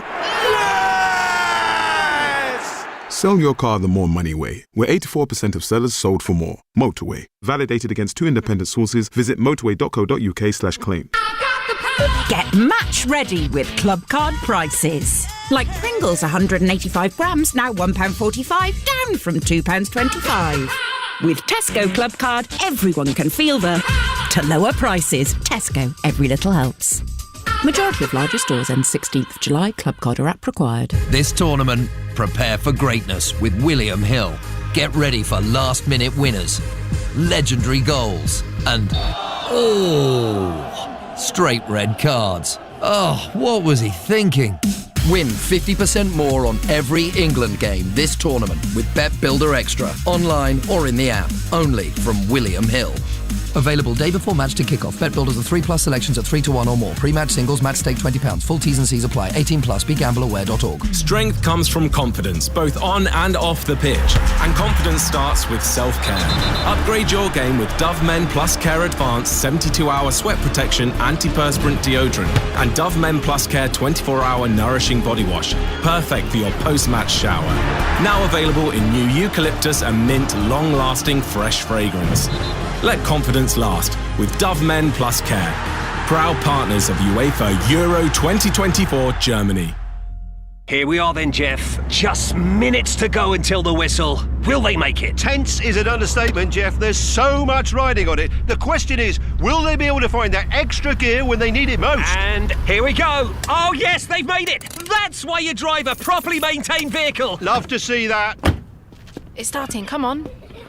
Make sure your journey to the match is a smooth one. Book a free vehicle safety check today at quickfit.com or your local centre. QuickFit, drive away happy every time. I need to get snacks, I need to get drinks, should have done this beforehand. I need to get treats, gotta find a BP, gotta find a BP. Oh, my mates say won't like me, gotta find a... Oh, there it is. BP is here for all your big game essentials. Plus, BP Me Rewards members can earn points to put towards great saves. Adam in the car 1, hungry mates, nil. BP, here for all of life's journeys. BP Me Rewards card or app required. For full T's and C's, visit ppmerewards.co.uk. Euro Game Day Live, delivered by TalkSport 2 with Burger King. Save big with the $4.99 King Box. It's the ultimate match day lineup, featuring a barbecue double melt burger, chili cheese bites, fries, and a drink. Official broadcaster of UEFA Euro 2024, Germany. Brilliant goal! This is TalkSport 2. And here they come. What a magnificent sight. Yes, it's live British horse racing on the radio, and TalkSport 2 have got it covered. Wednesday afternoon from 1, TalkSport 2 will bring you full coverage and live race commentary of all the action, direct from Worcester. Saddle up for live British horse racing on the radio. Download the TalkSport app and swipe left, or ask your smart speaker to play TalkSport 2 to follow all the action. Wednesday afternoon from 1 on TalkSport 2. TalkSport 2. Bigger, better, bolder. Zieh rüber! Licensed broadcaster of UEFA Euro 2024 Germany. Euro Game Day Live on TalkSport 2. Welcome back to Dusseldorf, the second half of Albania-Spain to come here on TalkSport 2. Spain leading it by a goal to nil through Ferran Torres at the moment. This time tomorrow, the half-time in the England-Slovenia game. About 45 minutes down the road from here in Cologne. The build-up from that one starts at 7 tomorrow night. 8 o'clock kickoff. And on the TalkSport YouTube channel right now, Stuart and I have previewed the game. Stuart tells you the side that he would pick for that match. Fascinating viewing with the big man as always, and that's live right now over on the TalkSport YouTube channel. But that's tomorrow. Let's come back to tonight and take a look at the halftime highlights with Carly. Halftime highlights on TalkSport 2 with Carly, the UK's #1 lager. 18 plus, always drink responsibly. Right-footed ball swung inside the box, and the header is saved well by Strakosha. Marino it was that powered it into the ground, and Strakosha dived to his right-hand side, got his body behind it, and was able to get it away. They work it forward again here, and score! Ferran Torres coming in off the right flank. Took it on his left foot, in off the far post. Albania with an excellent start in this game, but it's Spain with their potency up front that take the lead. Ferran Torres, 1-0. playing through the thirds, very clinical, into wide areas, ball is in the box, people attacking it. It's very good on the eye. Wins it back though on the edge of the box. Chance for Grimaldo to deliver. Takes a touch, fires it in, left-footed towards the far post. Ferran Torres with a header, and he's put it over the bar. We've watched the Spanish for so long overpass. Now all of a sudden they're so direct. It's an absolute pleasure to watch.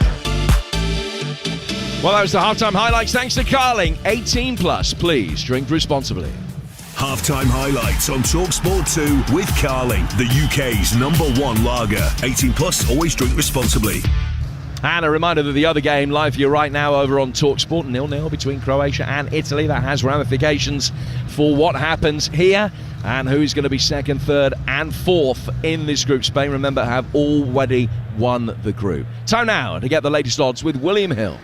In the Zone on TalkSport 2 with William Hill. Prepare for greatness with William Hill. 18 plus, gambleaware.org. And no surprise that Spain are heavily odds on, 1-0 up and 12-1 on to see the job through from here. 7-1 the draw. And Albania to turn it around and win 35-1. Also, the Spanish to score a penalty, 15-2. And Dani Olmo to have at least one shot on target is 11-8. They're both enhanced odds. That's all thanks to William Hill. 18 plus, begambleaware.org. In the Zone on TalkSport 2 with William Hill. Prepare for greatness with William Hill. 18 plus, gambleaware.org. So Spain leading and winning the group, second in the group at the moment. Italy 0-0 in their game with Croatia over on TalkSport right now. And this is how the first half played out in Leipzig in the company of Nigel Adderley and Dean Ashton. Croatia, realistically, this is a match they must win or they will be going home. A defeat for the Italians and a shock win for Albania against Spain, and the Azzurri will also be on the first flight back to Rome tomorrow morning. Croatia come forward now and a shot fired in, and it's tipped over by Donnarumma. The high cross in, Retegui's header is just wide, and Livakovic was rooted to the spot there. I don't think he had it covered. Morella dinks a high ball in, a free header for Bastoni, tipped over the top superbly by Livakovic to keep Croatia alive in the championships. And so that's 0-0. They'll be starting the second half very shortly. The group as it stands right now, Spain 9, Italy 4, Croatia 2, Albania 1 in terms of who will play who. If you win the group as Spain have, you get a team that finished third, probably will be the team that finished third in Group E. That's not definite yet, but then if they win that, a potential quarterfinal against Germany. Runners up in this group get Switzerland, and if you finish third in this group and your record is good enough, which Croatia's may well not be at the moment, you get the winners of Group E or Group F. We'll be finding out how things unfold over the next 45 minutes or so. And Stuart and I, as I mentioned, will be in Cologne tomorrow evening as we bring you live commentary on the TalkSport network of England's final group game. Three Lions taking on Slovenia. And Gareth Southgate's been speaking to the media this evening, revealing that Luke Shaw is unavailable for selection tomorrow. Luke's the only one that is not really available. He'll possibly change with the team tomorrow, but he's not quite ready to be involved in the game yet. We've always known that we are one of the teams that could win the tournament, and we also knew that Spain, France, Germany, Portugal, you've only got to look at the squads and the quality of players. You look at Croatia, who have to win tonight to stay in the tournament. That's the level of this competition. It's incredibly high. So we haven't changed our objectives, what's possible. We know to do that, we've got to find a different level to what we've shown so far. But I'm expecting that we'll do that. And England going into that game, of course, 2 points clear at the top of the group. Denmark against Serbia. The other game tomorrow night will be live for you contemporaneously on TalkSport 2. Stuart, what have you seen from the way that Spain have played tonight that you would hope to see in 24 hours' time from England? The directness, I think the energy to get players in the box, the ball when it goes into wide areas coming in the box, so the rest of the team know, look, I have to make the box because that's where the ball's coming from. And you've only got to look at Jude Bellingham's goal for England, ball out wide into the box, runs into the box and delivering. And that's the sort of thing, that high energy running towards the opposition's goal, I think is vitally important for us tomorrow, Jim. Well, England will win Group C with a victory over Slovenia. It is live on TalkSport. Build-up starting at 7. Denmark against Serbia, which could become highly relevant, be live on TalkSport 2. Before those games tomorrow, incidentally, the concluding fixtures in Group D, with the Netherlands, France and Austria all with a chance of winning the group. Netherlands-Austria on TalkSport from 5. France-Poland on TalkSport 2. So 2 games for you on your way home from work tomorrow. A change being made by the Spanish at half-time ahead of the second half of this one. And Robin Lenormand, the Real Sociedad French-born centre-half, has come on to replace Aymeric Laporte. So Laporte, the one player retained, taken off at half-time, and Lenormand on to replace him. That's the only change that either manager has made. Albania, red shirts, black shorts, will kick from right to left. Spain defending the end of the stadium here in Düsseldorf that houses their pockets of support. The two sides lining up as follows. Raya in goal for Spain. Navas, Vivian, Lenormand and Grimaldo. Zubimendi and Marino. Oyarzabal, Dani Olmo and Ferran Torres. And Joselu. Albania, Strakosha in goal. Baliu, Ayeti, Jimshiti and Mitai. Ramadani and Aslani, Asani, Laci, Barami and Manai. Referee Glenn Niebuhr from Sweden. Hasn't got anybody in the book as yet. Ferran Torres on 13 minutes, the only man on the score sheet. Now the Swedish officials just waiting for the signal from the match manager to get this second half underway. They'll be just doing everything they can to choreograph the starts of the 2 second halves, this game and the game in Leipzig, which is live for you right now over on TalkSport. 1-0 Spain leading here. And 0-0 in that game as well. The referee, having got everybody out early, just forced to wait a while. Just explain the situation now to Joselu, who scored those 2 goals off the bench in the Champions League semi-final second leg against Bayern Munich earlier this season. 2 goals in 3 minutes. What an Indian summer he's having to his career. Only made his international debut last year, a couple of days before his 33rd birthday, and now featuring in a major international tournament for the very first time. I imagine this will be quite frustrating for the players, Stu. You get the alarm, you come out, and you're ready for the start of the second half, and then you're told to wait and wait and wait some more. Yeah, I take it they're waiting for both games to kick off simultaneously, but you and I know that chances are there's going to be a different amount of extra time in each of the games. So what difference does it make, I would say? One of the half-time whistle in the other one blew just at the same time as the half-time in this one as well. Anyway, we are just about to get underway. Spain in pastel yellow from left to right. Night falling here in the Rhine Valley. Beautiful summer's evening. Temperature's still pretty hot in the mid-20s, even at this time of night. We are underway. Ball work back for Lenormand, getting his first touch and controlling it again on the edge of his own penalty area. Centre-half wearing 3. He's an inexperienced centre-half partnership with him, with Danny Vivian. It's the 14th cap for Lenormand tonight. French ball like the man he's replaced, Aymeric Laporte. Spain started the first half slowly, and Albania hoping to be able to apply a similarly intense press at the beginning of this second half, but Spain have been able to work their way right through it. And Dani almost got it on the inside right channel. Good movement past him from Ferran Torres. That created space for Jesus Navas on the right flank. Back from him to Zubimendi. Now Vivian. The left-hand side of the midfield for Grimaldo. Good movement coming in off the left-hand side from Mikel Merino. Spain making their way forward steadily. It's more like the old Spain just for a moment, but now there always is the risk that they can go up through the gears. They work it quickly out towards the right-hand side for Jesus Navas. No longer is it Spain playing hundreds of passes to wait for the perfect moment to provide the clinical pass.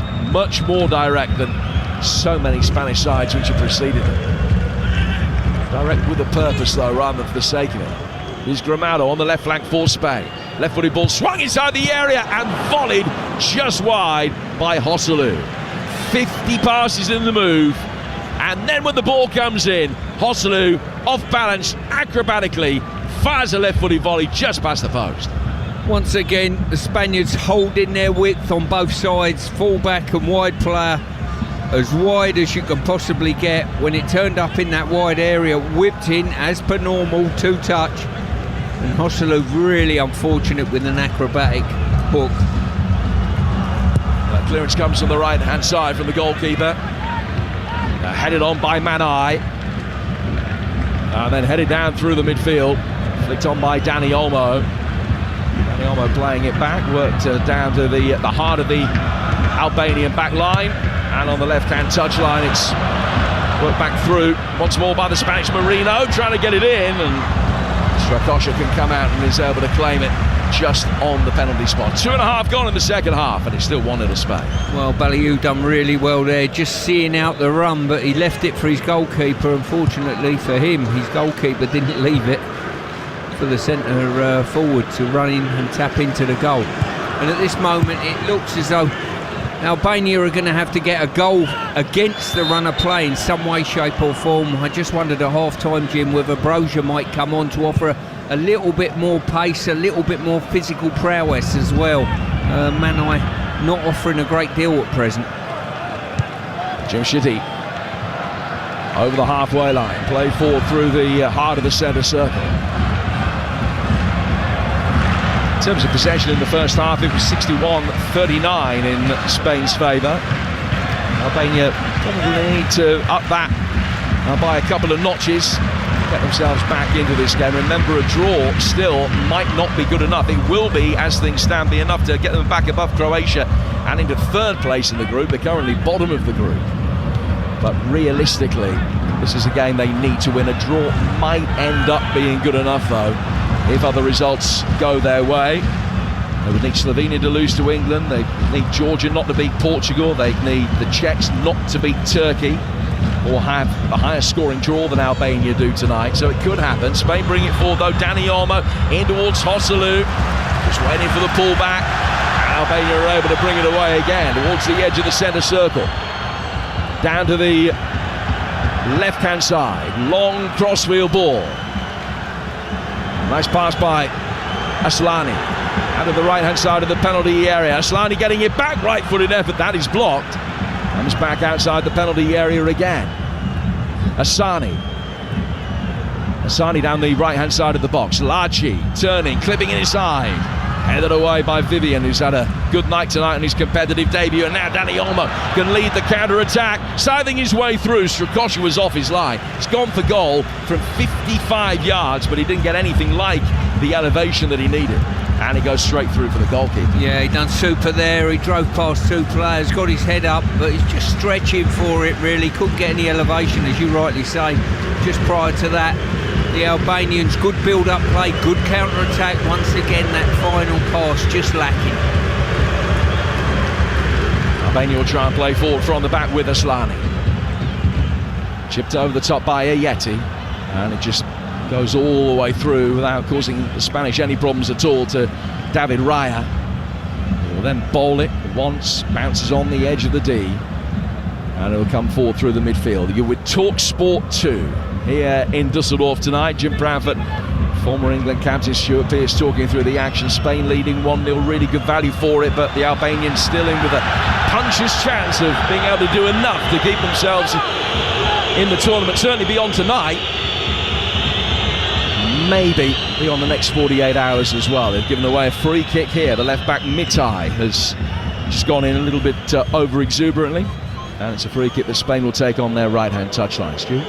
Yeah, referee's just coming over to have a word with Silvino. I think one of his staff has protested a touch too much. I think he's just been booked for it. There's a yellow card around the fourth official, Mikola Balakin from Ukraine, is having a word with Silvino as well. Silvino wagging his finger, not happy that he has picked up that yellow card. The first person to have his name taken tonight, and it is the Albanian head coach. Barami, wearing 10 for Albania. Now towards Mitai, turn beautifully back through the midfield. All of a sudden Albania can come forward in a little bit of space. Played out to the right flank once more. Asani coming towards the edge of the penalty area, onto his left foot, checks. I think he'll want to get it back onto his left foot again. Now he does get the cross in, but it sails over Manai's head, headed away by Navas, and is going to be brought down. And inside the centre circle is one back, and Jim Shitty, the Albanian captain, the Atalanta defender, can work it forward again. Mitai back to Aslani. Aslani towards halfway for Ramadani. Through the centre circle again from Ayeti. Ayeti to Asani. Better possession this from Albania, although a lot of it is within 10 yards of the halfway line, either side of the halfway line. Ayeti's got it again now, and it goes back to his goalkeeper, and it's chipped right-footed by Strakosha. Strakosha to the edge of the box, played forward by the Albanians, who've dominated possession over the last couple of minutes or so without yet being able to force another save out of David Raya. Yeah, just looking at the Albanians there on their build, there's no players sort of looking to spin in behind. I think Manai there just attempting to do so, but they need to do a little bit of that just to stretch the Spanish backline, then they might receive defeat a little bit more readily. Marino knocking it square. 8 minutes gone in the second half here on TalkSport 2. And still no change in the scorelines in either game. 0-0 in Leipzig over on TalkSport, 1-0 here to Spain, although Croatia do have a penalty in that game. Live for you right now over on TalkSport. If you've got the app, you can easily swipe between the two. That'll be a real game changer. Penalty to Croatia, but still 0-0. Spain with possession on the edge of their own penalty area. Lenormand back to his goalkeeper, David Raya. Out from Raya to Vivian, and back again. And now play forward towards Zubimendi, and back again. And it's much more measured at the moment as far as the Spanish are concerned. Inside the centre circle, Zubimendi's got it, and he will be able to turn easily. Joselu just drops off the forward line, comes back inside the centre circle, chips the ball down towards the far touchline. An opportunity to bring it forward now for Zubimendi. Albania have dropped back into a much more resolute defensive shape, not quite as open as they were.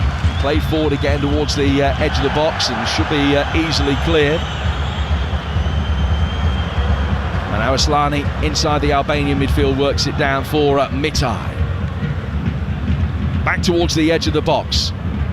And out towards the right-hand side once more. That penalty, incidentally, has been saved, but I think Croatia, from the next phase of play, have scored. Luka Modric, and Croatia lead by a goal to nil. That is a huge game changer. Tell you the ramifications in a moment. Barami trying to bring the ball inside the penalty area, and Spain are going to be able to bring it away. Yeah, good effort there, good opportunity for Barami driving into the box, but once again good defensive play. A numbers game, managed to keep him out. So the group as it stands right now: Spain 9 points, Croatia 4, Italy 3, Albania 1 after Luka Modric's goal. Donnarumma saving the penalty, and then Luka Modric, having seen that penalty save, for the next phase of play, able to score. So Italy down in third place at the moment. If Albania now turn this around, Italy will be out. I wonder if it'll be in the Spanish minds to let that happen. Navas back inside his own half, 15 yards inside his own half. The ball goes all the way back for his goalkeeper again. It's a little bit of shadow boxing going on in the last couple of minutes here. Yeah, as I say, it looks a big ask at this moment in time for Albania to get back in the game, even on level terms, let alone turn the game round to win it. But you just never know. A goal out of nowhere, all of a sudden we got a game on. Spanish have it on halfway. Joselu has dropped back again towards Marino. Marino on the edge of the centre circle was caught by Manai. Referees played the advantage. Down he comes towards Jesus Navas. Navas level with the edge of the box. Right-footed ball swung inside the penalty area. Joselu goes down inside the box under a challenge from Balliu. No foul. Balliu's going to be able to bring it away. No real complaints from Joselu that he was fouled. It's a 1-0 Croatia lead Italy. The Italians making a change. Chiesa coming on to replace Di Marco in that game. And 12 minutes in here, it's still 1-0 to Spain. I think Manai has probably made his last interaction there. Ball got played up to him. He's run under the ball, been taken under it. No real action to attempt to retain it, and I think that's his night finished. Yeah, it looks as though he's run himself into the ground. Breuer would be the natural replacement for him. Spain still in possession. Played out to the far touchline. 5 yards from the edge of the penalty area. They work it back again through the midfield. So every Albanian player, goal side. Spain a little bit more recalcitrant and getting the ball inside the penalty area early. Almost as if they're a little bit more content now to sit on the lead than they were before. Now Marino can get it out wide. Grimaldo with a low ball in towards the near post. Dani Olmo trying to sweep it towards goal. Second bite of the cherry, chips it up for Ferran Torres with a header. Strakosha doesn't know whether to come out or not. Elects in the end rightly to stay back, and Jim Shitty will be able to clear. And it goes into the Spanish dugout and out of play. Here's the change. Manai off. Armando Breuer, the Slough-born striker, who started against Italy on the bench for the last game and for tonight, and he's going to come on for about 35 minutes of playing time here. Well, I think Manai's been very, very poor tonight. No physical prowess up front. He's been bullied, he's been cajoled, and he's been too lightweight, to be honest with you. Now they've got a potential physical presence, and certainly somebody that's got the ability to get turned and go past anyone. Has scored 5 international goals in his career, Armando Breuer, but only 1 in his last 9 games, which came against Liechtenstein. Raya played out from the back for Spain.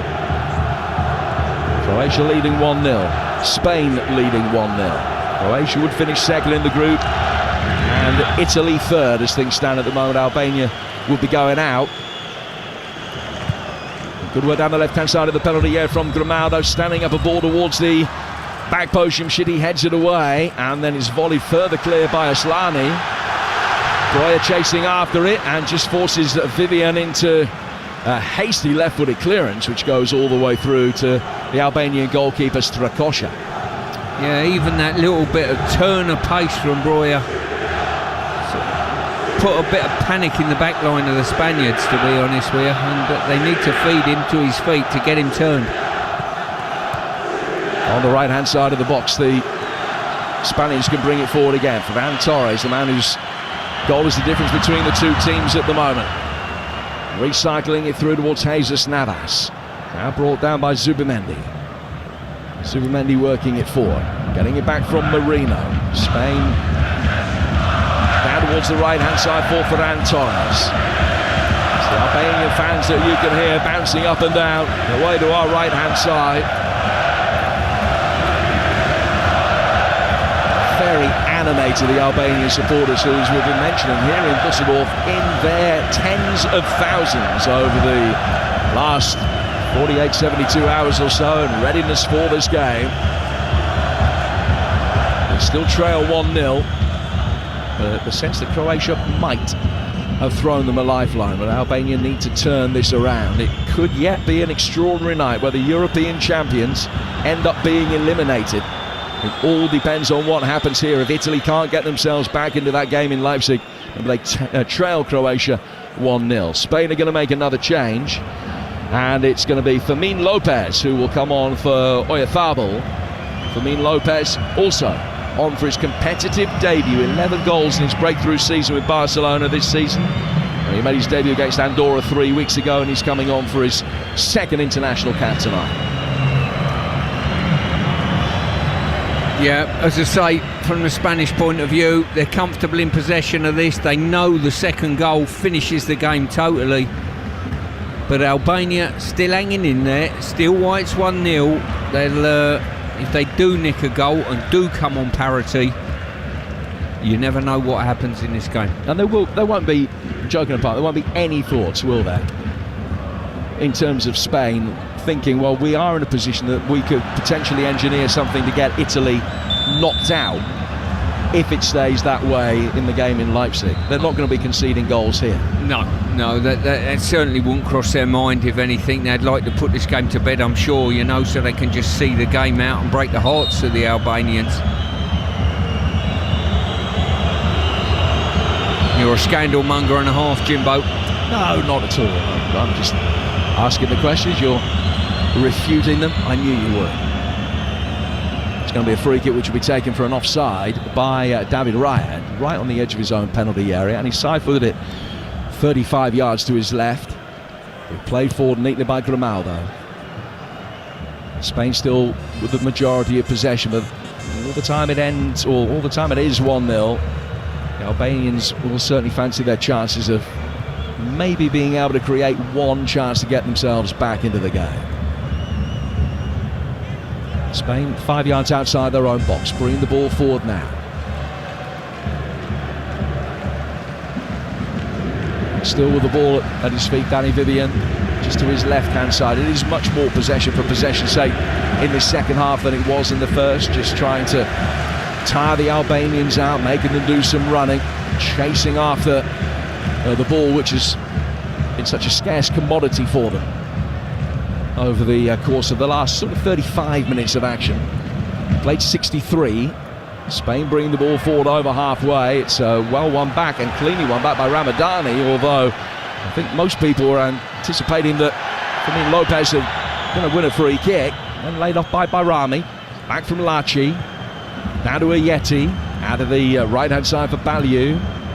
He'll work it forward into Spanish territory for Breuer, who's come back off the front line and wins a free kick. He did well to control the ball with a Spanish defender right behind him.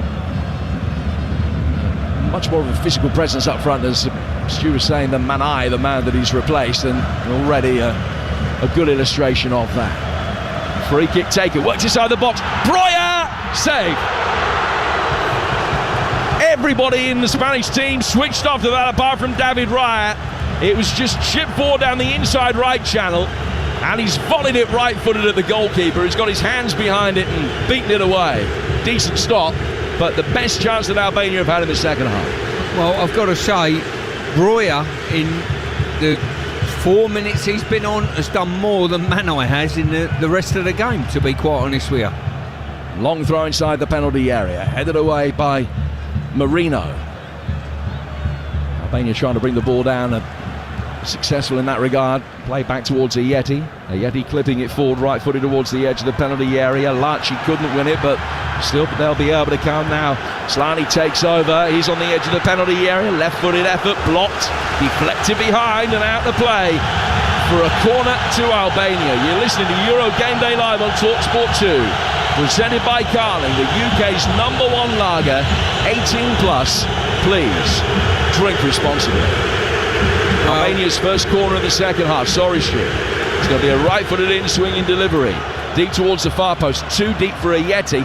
Now he has to hair after it, stop it going out of play for a goal kick. It's been successful. Down by the corner flag, he wrapped his right foot around it to recycle it. Albania will come again with the left-back Mitai on the edge of the centre circle. Down towards the left flank. Helped on again by Aslani. Slani down towards Bayrami in his bright yellow boots.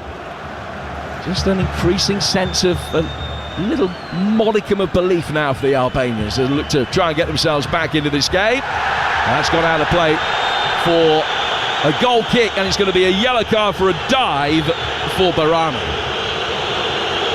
Knew that his touch was a little bit heavy and he'd running out of play, so he went down optimistically, and the referee saw it for what it was.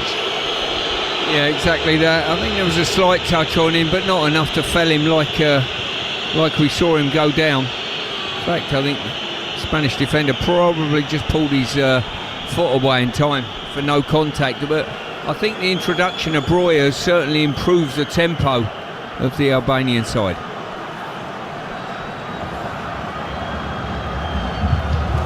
Play 64 minutes.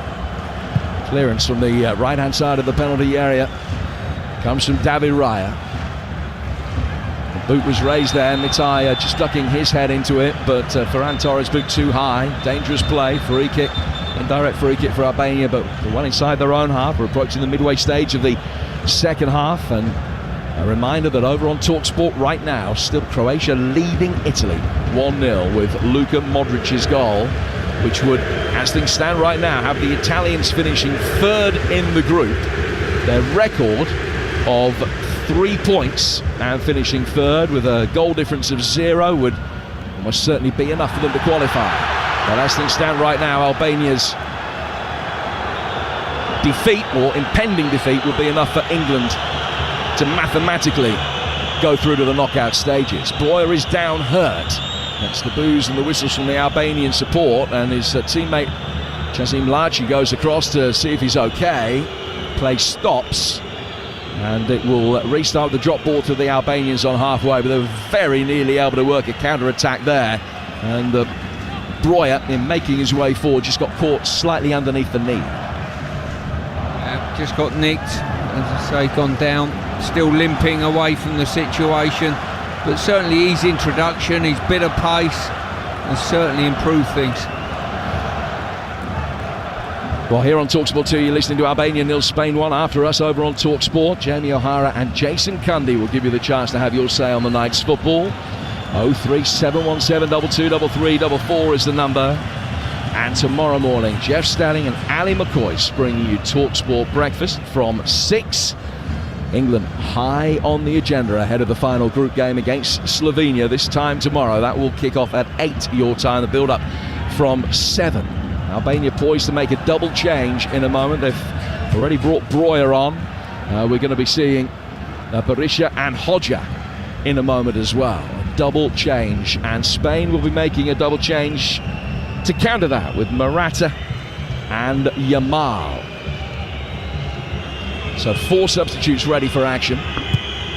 20 minutes into the second half, Yeti chesting the ball down, bringing it through the centre circle. Lovely drop of the shoulder from the centre half. Aslani, good change of direction from him. And towards the right flank. Albania coming forward towards the edge of the penalty area. Low left-footed effort was not the best from Asani. Bobbled its way through. And David Rao was able to get his hands behind it comfortably and get it away. He's bowled it out towards the far touchline. And there are 20 minutes for Albania to score at least 1, possibly 2. And really galvanise their chances here of making it through to the knockout stages for the first time in their history. On the back foot for a moment now. Navas getting the ball in, but his cross has gone straight into the side netting. Yeah, there's no doubt in the last 10 minutes or so, the Albanians are the side on top, are the ones looking to go forward and getting numbers in and around the Spanish penalty box.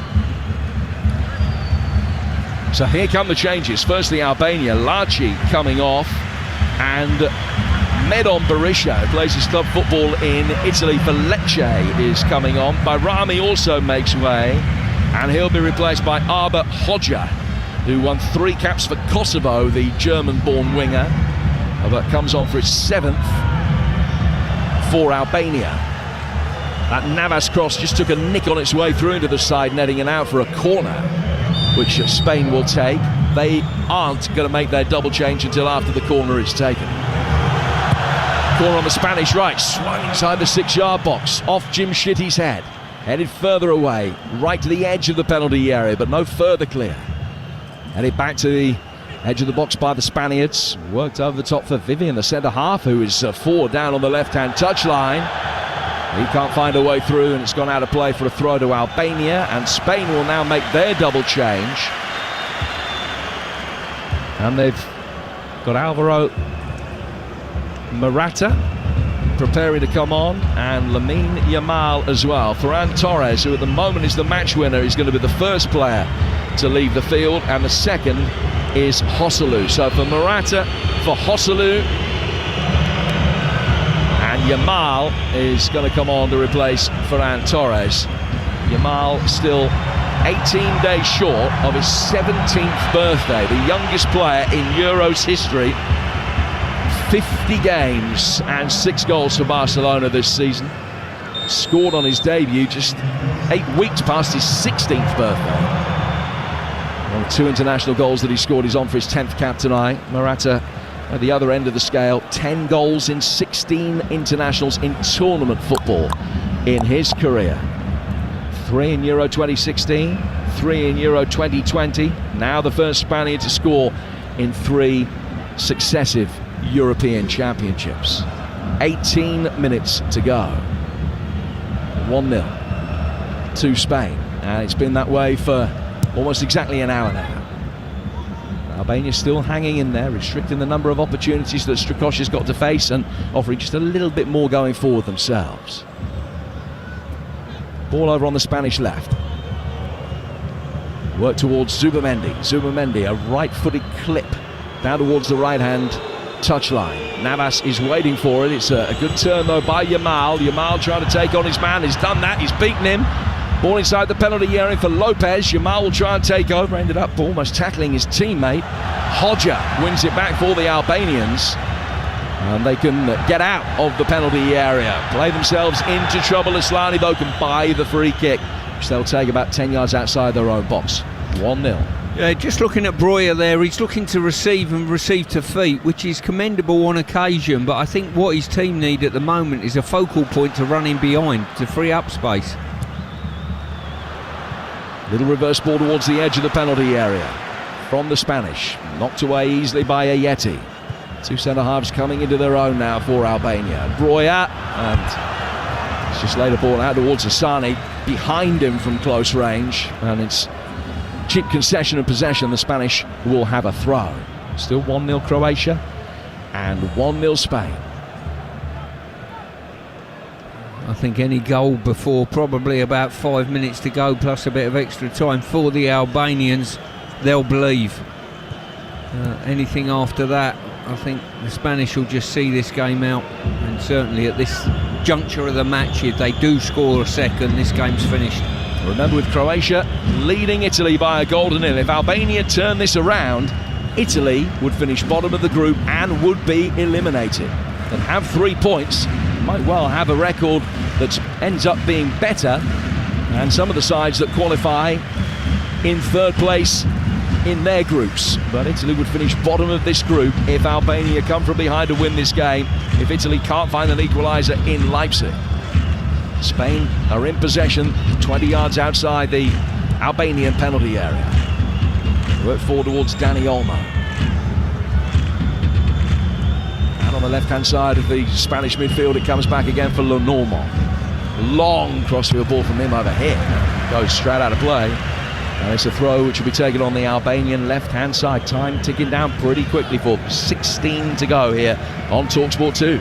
Yeah, and it's probably been the strongest 10 minutes that the Albanians have had in the game. They need to maintain this sort of momentum and forward drive. You're listening to Euro Game Day live on TalkSport 2, presented by Burger King. Bring home the ultimate food satisfaction. Get your favourites delivered now. 75 gone. 1-0 Spain. We've got the ball with Mikel Merino. It's a Spanish side, if you're just joining us, that have made 10 changes today. Lenormand getting it forward towards the centre circle. Down towards Navas. Navas coming in off the right flank. Plays it back behind square for Zubamendi. Zubamendi to Navas again. Does he want to throw off Hodja? No, he hasn't. Didn't get the touch off the Albanian substitute. It'll be a throw which will be taken on the left-hand side by the fullback Mitai. Not in any great hurry to take it. He's worked it forward towards Hodja. Layoff was a difficult one because he had 4 in yellow all around him pretty quickly. Now Lamine Yamal. Yamal across the edge of the penalty area. Dynamic pass that wasn't the best. Played inside the box, but the offside flag is up against Morata. Up very early as the ball was played into him by Fermin Lopez. I think they got him about half a yard off, and it's a free kick which will be taken by the Albanians inside their own box. 14 to go. And it's still Croatia 1, Italy 0. And Albania 0, Spain 1. Long ball over the top from the Albanians. Picked up well by Arba Hodja towards the edge of the penalty area. Hodja onto his left foot, then onto his right, trying to work the angle, and it's well intercepted by the retreating Spanish midfielder. Dani Olmo came back and knocked it away. Looked as though Hodja's ball might be an effective one. And now Spain can bring it forward with Yamal, who's made a difference since coming on. A sharpness about the 16-year-old. Fermin Lopez, left-footed effort, telegraphed somewhat, just hit it towards the edge of the penalty area, straight into Aslani, and blocked, and Ramadani can bring it away. Hodger seeing plenty of it since coming on. 13 left, Hodger bringing it forward, past the tiring Jesus Navas, good reverse ball. Breuer, left-hand side of the penalty area, made a really good run. Comes back outside the box for Aslani. Aslani left-footed effort, just one. Really good strike.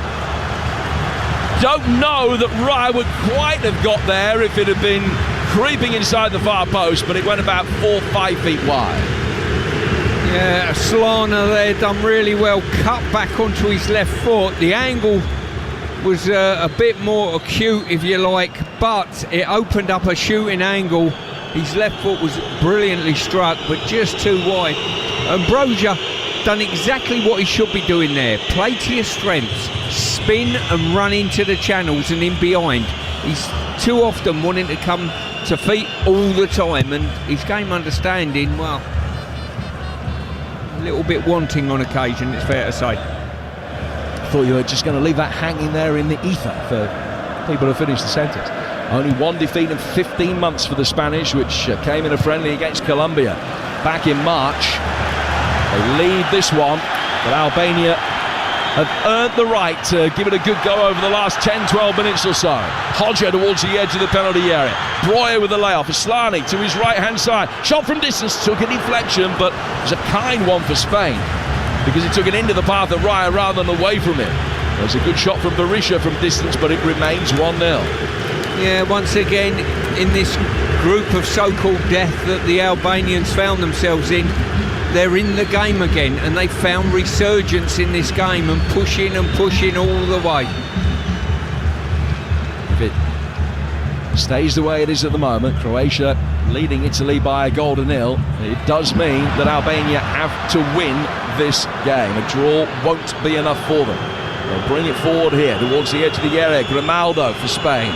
Inside the boxer, right-footed effort from Dani Olmo, well blocked by Balliu, and it spins behind for a corner to Spain. Second Spanish goal now, kills the Albanians off. But Albania needing to as things stand right now, giving themselves a little bit of confidence that they might be able to do it.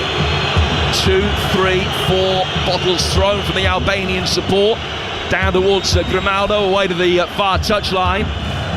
So disappointing to see. The Albanian support has been brilliant, but just launching missiles at Spanish player going across to take a corner is very poor indeed. Left-footed corner swung towards the edge of the box, and the header goes over the bar. Strakosha able to easily watch that one over as Morata craned his neck. Now with 10 to go, it remains 1-0 to Spain. Yeah, you're right in what you say there, Jim. I mean, it does their team absolutely no good whatsoever, missiles being thrown from their section of fans at the Spanish corner taker. They've got momentum in the game. They want to keep that momentum. They're going to be making another change. And Mucci, the Besiktas midfielder, is going to be coming on. They've got a free kick. Is Mucci going to be coming on now? They're going to wait for the next break in play. It's the latter. They've taken the free kick short from just inside the Spanish half to just inside the Albanian half. Out on the right-hand side, Berisha controlling it, laying it back to the right-hand touchline again. Spun around the corner by Breuer. And Marino has won it back. Laid back to the edge of his own penalty area. Easily knocked out by Vivian. Down towards the teenager Yamal, make his way into a more central area. It's a cultured little layoff from him, brought forward by Lopez. He's lost out on the edge of the D. Albania can bring it away and win a free kick midway inside their own half for a slightly mistimed challenge from the retreating Fermin Lopez. Here's the latest change, Asani coming off, and Mucci will come on to replace him. Came on for the last 5 minutes against Italy. Has scored 3 goals in his last 8 internationals. 13 in club football this season. 9 for Legia Warsaw before moving to Besiktas, where he added another 4. So Ernest Mucci on. And that's 4 changes made by the Albanians. Spain have made 3. 8 to go. Albania, as things stand right now, would be a heroic failure from them, but it will be a failure as things stand at the moment. Croatia continue to lead 1-0. That means that they will be finishing second in the group behind Spain, who are guaranteed to win it. Italy would be third, but with a record that would be good enough for them, you would think. Not mathematically certain as yet, but the results as they stand right now will see France, the Netherlands and England all mathematically book their places of some description in the last 16. 8 to go. Right-footed ball clipped down to the right-hand touchline for the Spanish, for Jesus Navas, who will come forward over the halfway line. Navas has got Yamal holding the width on the right-hand side, and he gets it and almost effortlessly comes inside. They brought him down. He's back on his feet actually after being shoved to the ground by Mitai almost in the blink of an eye, and the advantage might have worked quite well for him, but he gets the free kick. More than happy just to take a couple of seconds off the clock. There's no time wasting from the Spanish, despite the situation that they find themselves in. So they look to get out of the group with a 100% record, which is something they've only ever done once before in the Euros, and that was back in 2008 en route to winning the trophy. Ball over the top for Yamal. Control it with his left foot. What a turn that is! Level with the edge of the penalty area. Side foots it through the box, but the pass wasn't as good as the approach play, and Albania get it away. Berisha's done well. Good turn from him. And Albania, in the dark red shirts, come forward again in number 5, making their way towards the edge of the box. Out it comes for Hodja. Hodja with a step over and right-footed effort, which is sailing still 20 rows back. Oh, the frustration at the front end of the Albanian side, just finding it so elusive to find that exact finish or that exact run. They're just falling a bit short, and probably Breuer exemplifies that. You know, for every 4 interactions he has, 2 of them you're left scratching your head, and 2 you think, yeah, well done. Yamal has come onto the pitch and probably done nigh on everything correct. On that occasion, he probably should have been a touch more selfish in his finish. Decided to try and find a teammate, but brilliant setup play by himself. Spain bring Alex Baena on, and Dani Olmo's gone off. The Villarreal midfielder who also came on against Italy, on for his 5th cap. He scored just 72 seconds after coming on for his debut against Cyprus earlier this season. Raya with the clearance, 6 minutes to go. Croatia will finish second and will be going through. Italy will have a nervous wait as things stand. They will finish 3rd in the group. Albania will be going out unless they can score a couple of very late goals. They scored a very late goal against Croatia in their last game to equalise, but they need a late winner here if Croatia continue to lead that game in Leipzig, which is live for you right now over on TalkSport. Clearance comes from Baliu. Goes forward towards the edge of the penalty area. Raya has picked it up. Lenormand came on as a half-time substitute for Laporte. Finding Baliu.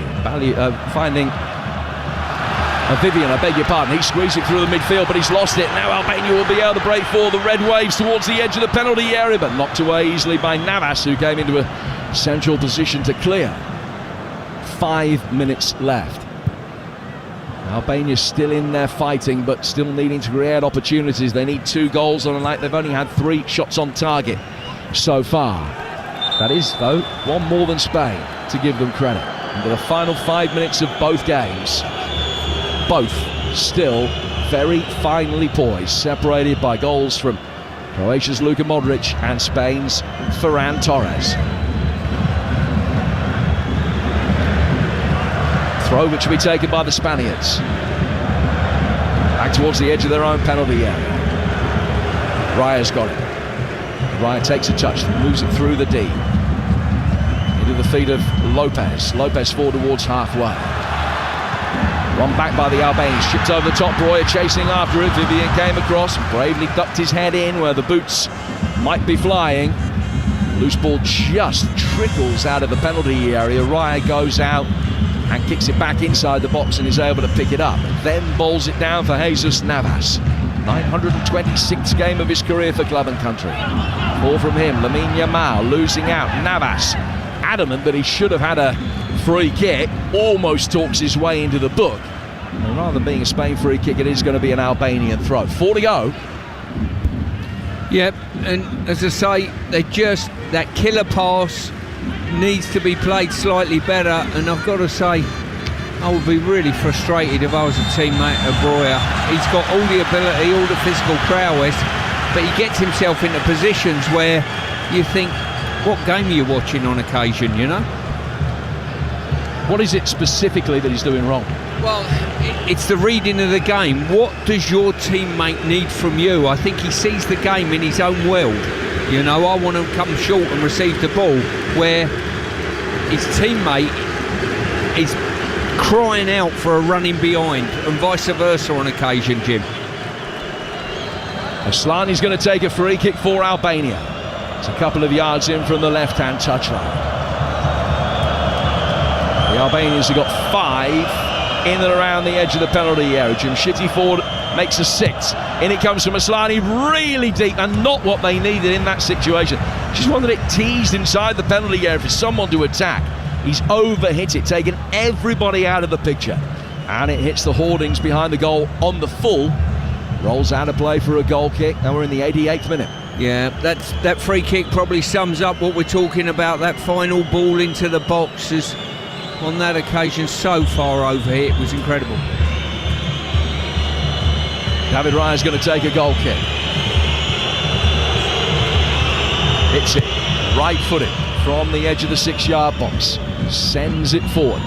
There'll be an awful lot of stoppage time to be added on here. 3 minutes, maybe 4.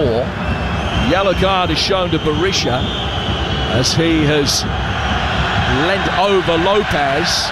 Now an Albanian fan has run onto the field. Stewart's chasing after him. And to be fair, he's got a good turn of pace. He's got past 2 or 3 stewards and a 4th. And is he going to make it into the Albanian dugout? I just don't understand. Don't understand the idiocy of supporters. And it didn't go down well amongst the Albanian players on the bench. And he's a child. Literally, we're talking a kid who's probably looking about, 11, 12 years old. You've got to ask the question, where are the parents?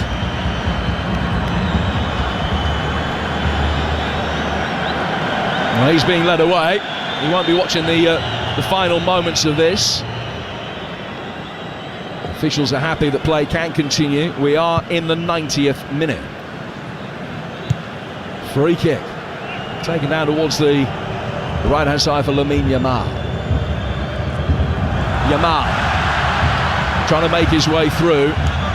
Couldn't do so. He's blocked and stopped, and Ramadani is in there. Goes out of play for a throw, which will be taken by Spain. Croatia still leading 1-0. That means that Albania need 2 here in 30 seconds plus stoppage time. Navas working it forward. Breuer turning, getting away. Good strength from him that time. Pulled to the ground. Vivian yellow carded. And a free kick to Albania on halfway. But if there is going to be a way back, they surely have to get the equaliser from this. Yeah, they certainly will. And to be quite honest with you, there was probably 2 Spanish players that could have been booked there for mauling Breuer. 4 minutes of added time to be played here. Just about to go into stoppage time in the other game between Croatia and Italy, and they're going to be playing 8 minutes there. So Breuer on the left-hand side from the free kick, which was worked short. Hodja couldn't find a way past Lamar. Yamal defending well, and now it goes down the left-hand side. He might have been able to find a way past Limal, but that's a different story. Couldn't find a way past Yamal. Ball inside the box. It's a slip of the tongue, I apologise. Ball inside the box, cleared. Out of the far touchline. Spain trying to bring it forward on the counter-attack. The referee has spotted an infringement, and he's given a free kick to Albania in Spanish territory. Now, they're going to have to load the box up now, the Albanians, and more importantly, they're going to have to deliver something that's going to be very effective in regard to a cross, because a couple of free kicks that we've seen from wide areas have been so poor.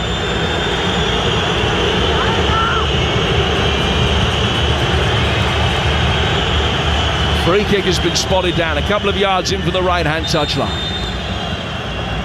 The one man in the Spanish wall isn't 10 yards away. Free kick comes in, it's knotted down here yet. Can he turn? Poke towards goal. Saved by the diving Raya. And Breuer has got his bearded face in his hands because he knows that was the chance they had to take. A sharp one for him on the turn, dug his right foot around it, flicked it with the outside of his boot, scooped but not with the power he needed. And Raya could make the save, and that will probably knock Albania out. Much better, I've got to say, in regard to the ball in the box. And when it landed, an embarrassment of riches. Players in and around the ball, and Breuer done well to dig it out, but Raya magnificently agile. 2 minutes of stoppage time to go. Albania lose. They are definitely out, irrespective of what happens in that Croatia-Italy game. The Croatians still winning that. They've got 6 minutes of added time to go over on TalkSport. Yellow cards being flashed every minute or so in that game. Albania coming forward again. Breuer waiting in the penalty area. If they can get the ball across to him, they might be able to do so. Not quite. Grimaldo, who's tiring, not only blocked the cross, he then stopped it going out of play for a corner. Spain will bring it forward. They have a counter-attack themselves now. 3 against 3, 4 against 3. Poor touch. Jimshidi winning it back. Albania will get it forward again. One more chance for them. Hodja down to the left-hand side of the penalty area. Chance to deliver from Mucci. Good turn on the edge of the box from Maslany. Has to come out again, but he's confined. Hodja onto his right foot, and Yamal came back and nicked it off his toes. And Spain are going to be able to bring it away. Now we're in the final of the 4 additional minutes. Hodja winning it back. Now works it back to the edge of his own penalty area. Forward, Albania will come. Will they be able to salvage a positive result here against Spain? It will be immensely creditable if they can, but it's going to happen right at the end of the game. Scored in the 4th minute of stoppage time to salvage a draw with Croatia. Can they do it against Spain here? Breuer taking it on, nicked away from him by Zubimendi. He then loses out. Right-hand side of the penalty area for Albania. Ball worked all the way through. Ramadani's cross comes shot drift wide. And by the time David Raya takes the goal kick, we'll be right at the end of the game. Yeah, they've had 3 or 4 brilliant opportunities to really hurt the Spaniards, but they found the wrong pass every time, and too many players just want to pull away from the box and receive the ball instead of just making that run into the box, just leaving one on the edge. Well, a couple of Spanish players have gone down with cramp. They have been attended to. David Raya with his massive right hand just picks up the ball in that one hand, spots it down on the edge of the 6-yard box, and his goal kick might just be the last kick of the night.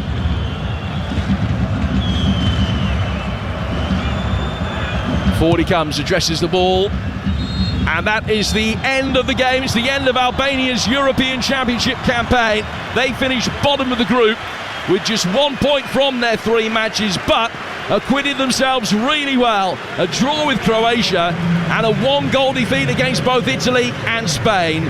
That, after the draw that they had, constitutes success, albeit not with a capital S. They finished bottom, unable to make it through to the knockout stages of a major tournament for the first time. And now all eyes will be on what happens in the remaining minutes of stoppage time in Leipzig, where Croatia still lead Italy by a goal to nil. Italy know at the very least they're going to come third, but it's just whether they can turn it around. Spain, though, Stuart, 3 out of 3 for them. Played 3, won 3, and it's the first time that they've ended a group stage in a European Championship with a 100% record since 2008. Decent job's work for them over the last 10 days. Yeah, good performance from a second-string Spanish side. After an early foray by the Albanians, they wrestled momentum, dominated most of the momentum. Got to say to the Albanians, credit to them, they forced their way back in the game for the last 15-20 minutes or so, but couldn't find the pass to break the deadlock and really force an exciting finish to the game, and probably the Spaniards deserve to win. Well, we're still waiting for the final whistle in the other game, which, just to reiterate the situation as things stand, Croatia will finish second in the group and they will book a tie with Switzerland. Italy will be hoping that their record will see them through. 3 points from 3 games should be enough, with a goal difference of 0, to have one of the best records of the third place teams. Spain players come across and take the applause of their support away, behind the goal, away to our left-hand side. The Albanians do likewise, and it is big support from every Albanian fan who has stayed in here. Will be immensely proud of what their team, ranked 66 in the world, have achieved, albeit that it is a premature elimination. Let's take a look now at the King performance, thanks to Burger King.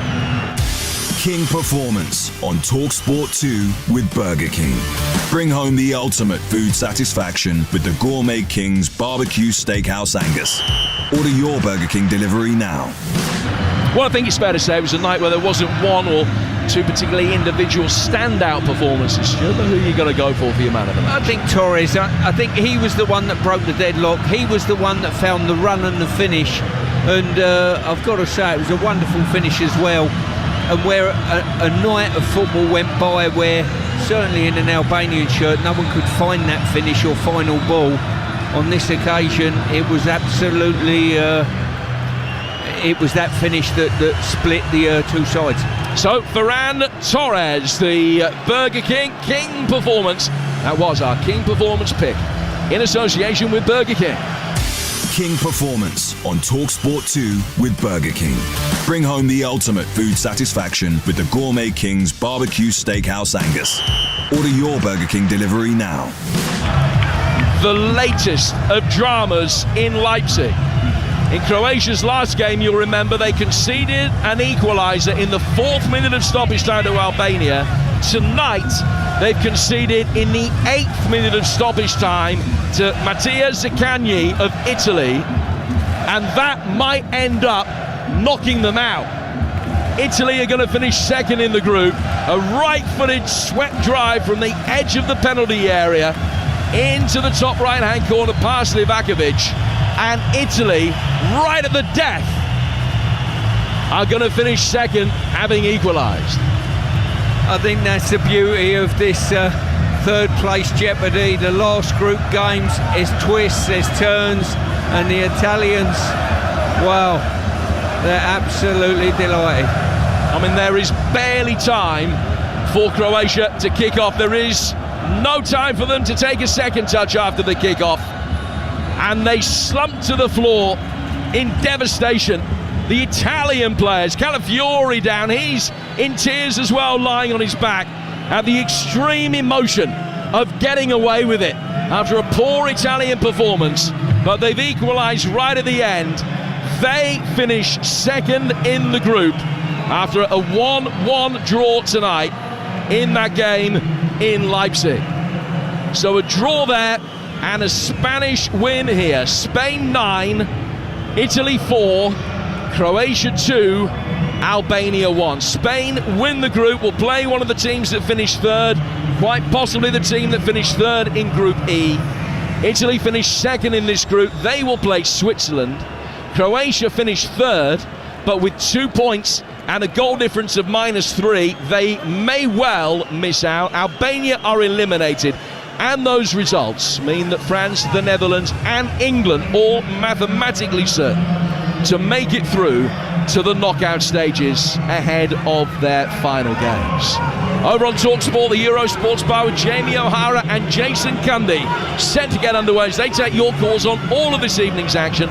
03717 223344 is the number to dial. You can also send us a voice note on WhatsApp to that very same number, 03717 223344. Stu, enjoyed your company as always. I'll see you tomorrow in Cologne for England against Slovenia. Build up at 7 for an 8 o'clock kickoff.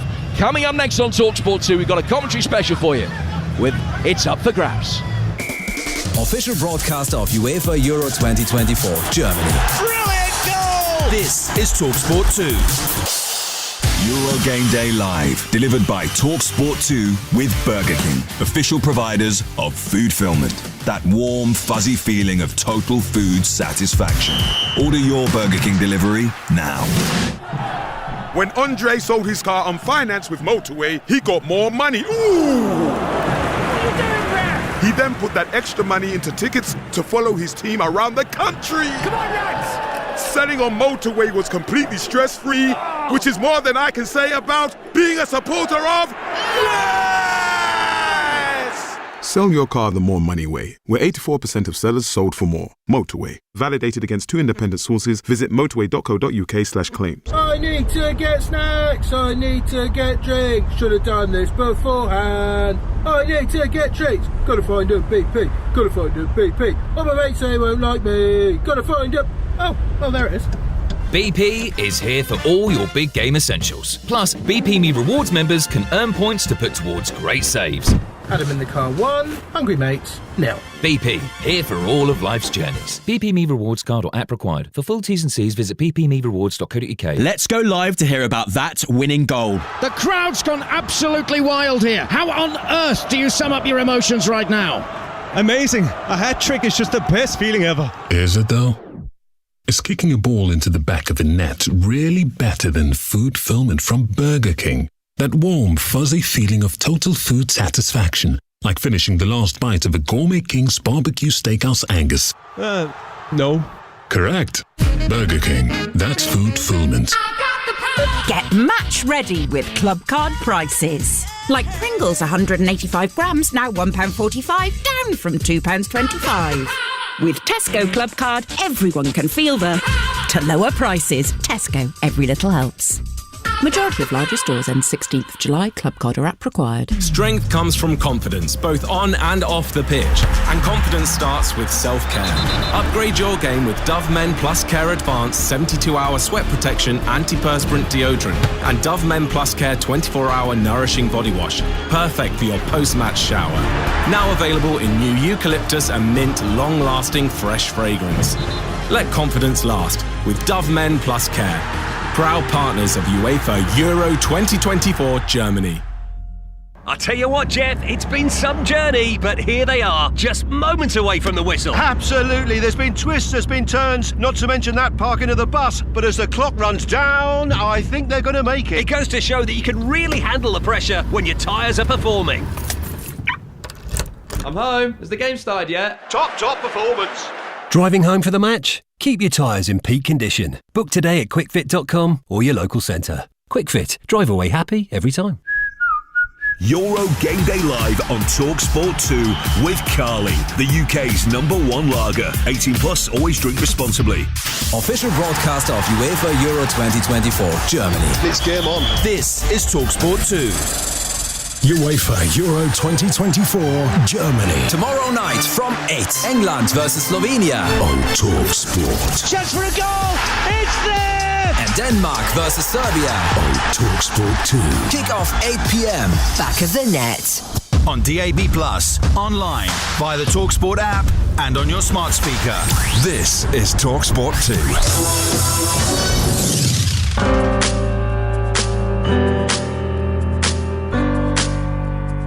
When I wake up in the morning, it's rarely in my own bed. My first thought is, where am I going today? The Emirates, Old Trafford, Goodison, Wembley? The second thought is, what time is my train? Or what plane have I got to catch? Or when do I need to leave? And I'll try and give you the insight into a world of football commentary by speaking to some of the biggest names and the emerging mic handlers. Finding out about their routines and dedication to a profession that has been my dream since I can remember. What started it? Well, being banned from watching television for fighting with my little brother and being forced to listen to the radio instead. Brian Butler and Peter Jones commentating as England beat Yugoslavia by 4-0 in a World Cup qualifier. What happened that made it the only possible career choice for me? 5 little words. On a warm Friday night in May 1989. It's up for grabs now. Something to me. Arsenal come streaming forward now in surely what will be their last attack. A good ball by Dixon, finding Smith. But Thomas charging through the midfield. Thomas, it's up for grabs now. Thomas, right at the end. Is this their moment? Beckham into Sheringham, and Solskjaer has won it. Manchester United have reached the promised land. Lee, interesting. Very interesting. Oh, look at his face. Just look at his face. Your boys took a hell of a beating. Your boys took a hell of a beating. Robinson going forward strong. He's inside the Manchester United penalty area. He finds Smith, and Smith must score, and he hasn't scored, and Bailey has saved it. And there it is. The crazy gang have beaten the Culture Club. Taking on the defender and winning. Osborne 1-0.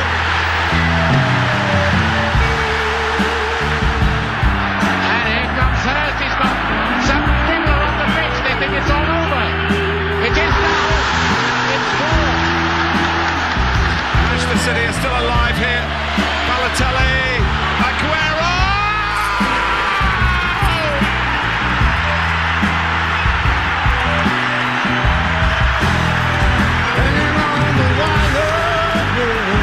I swear you'll never see anything like this ever again. Change. I'm dancing through the fire just to catch a flame. That is schoolboy's own stuff. You're listening to Up for Grabs Now with me, Sam Matterface, as we celebrate the art, the craft and the quirks of football commentary.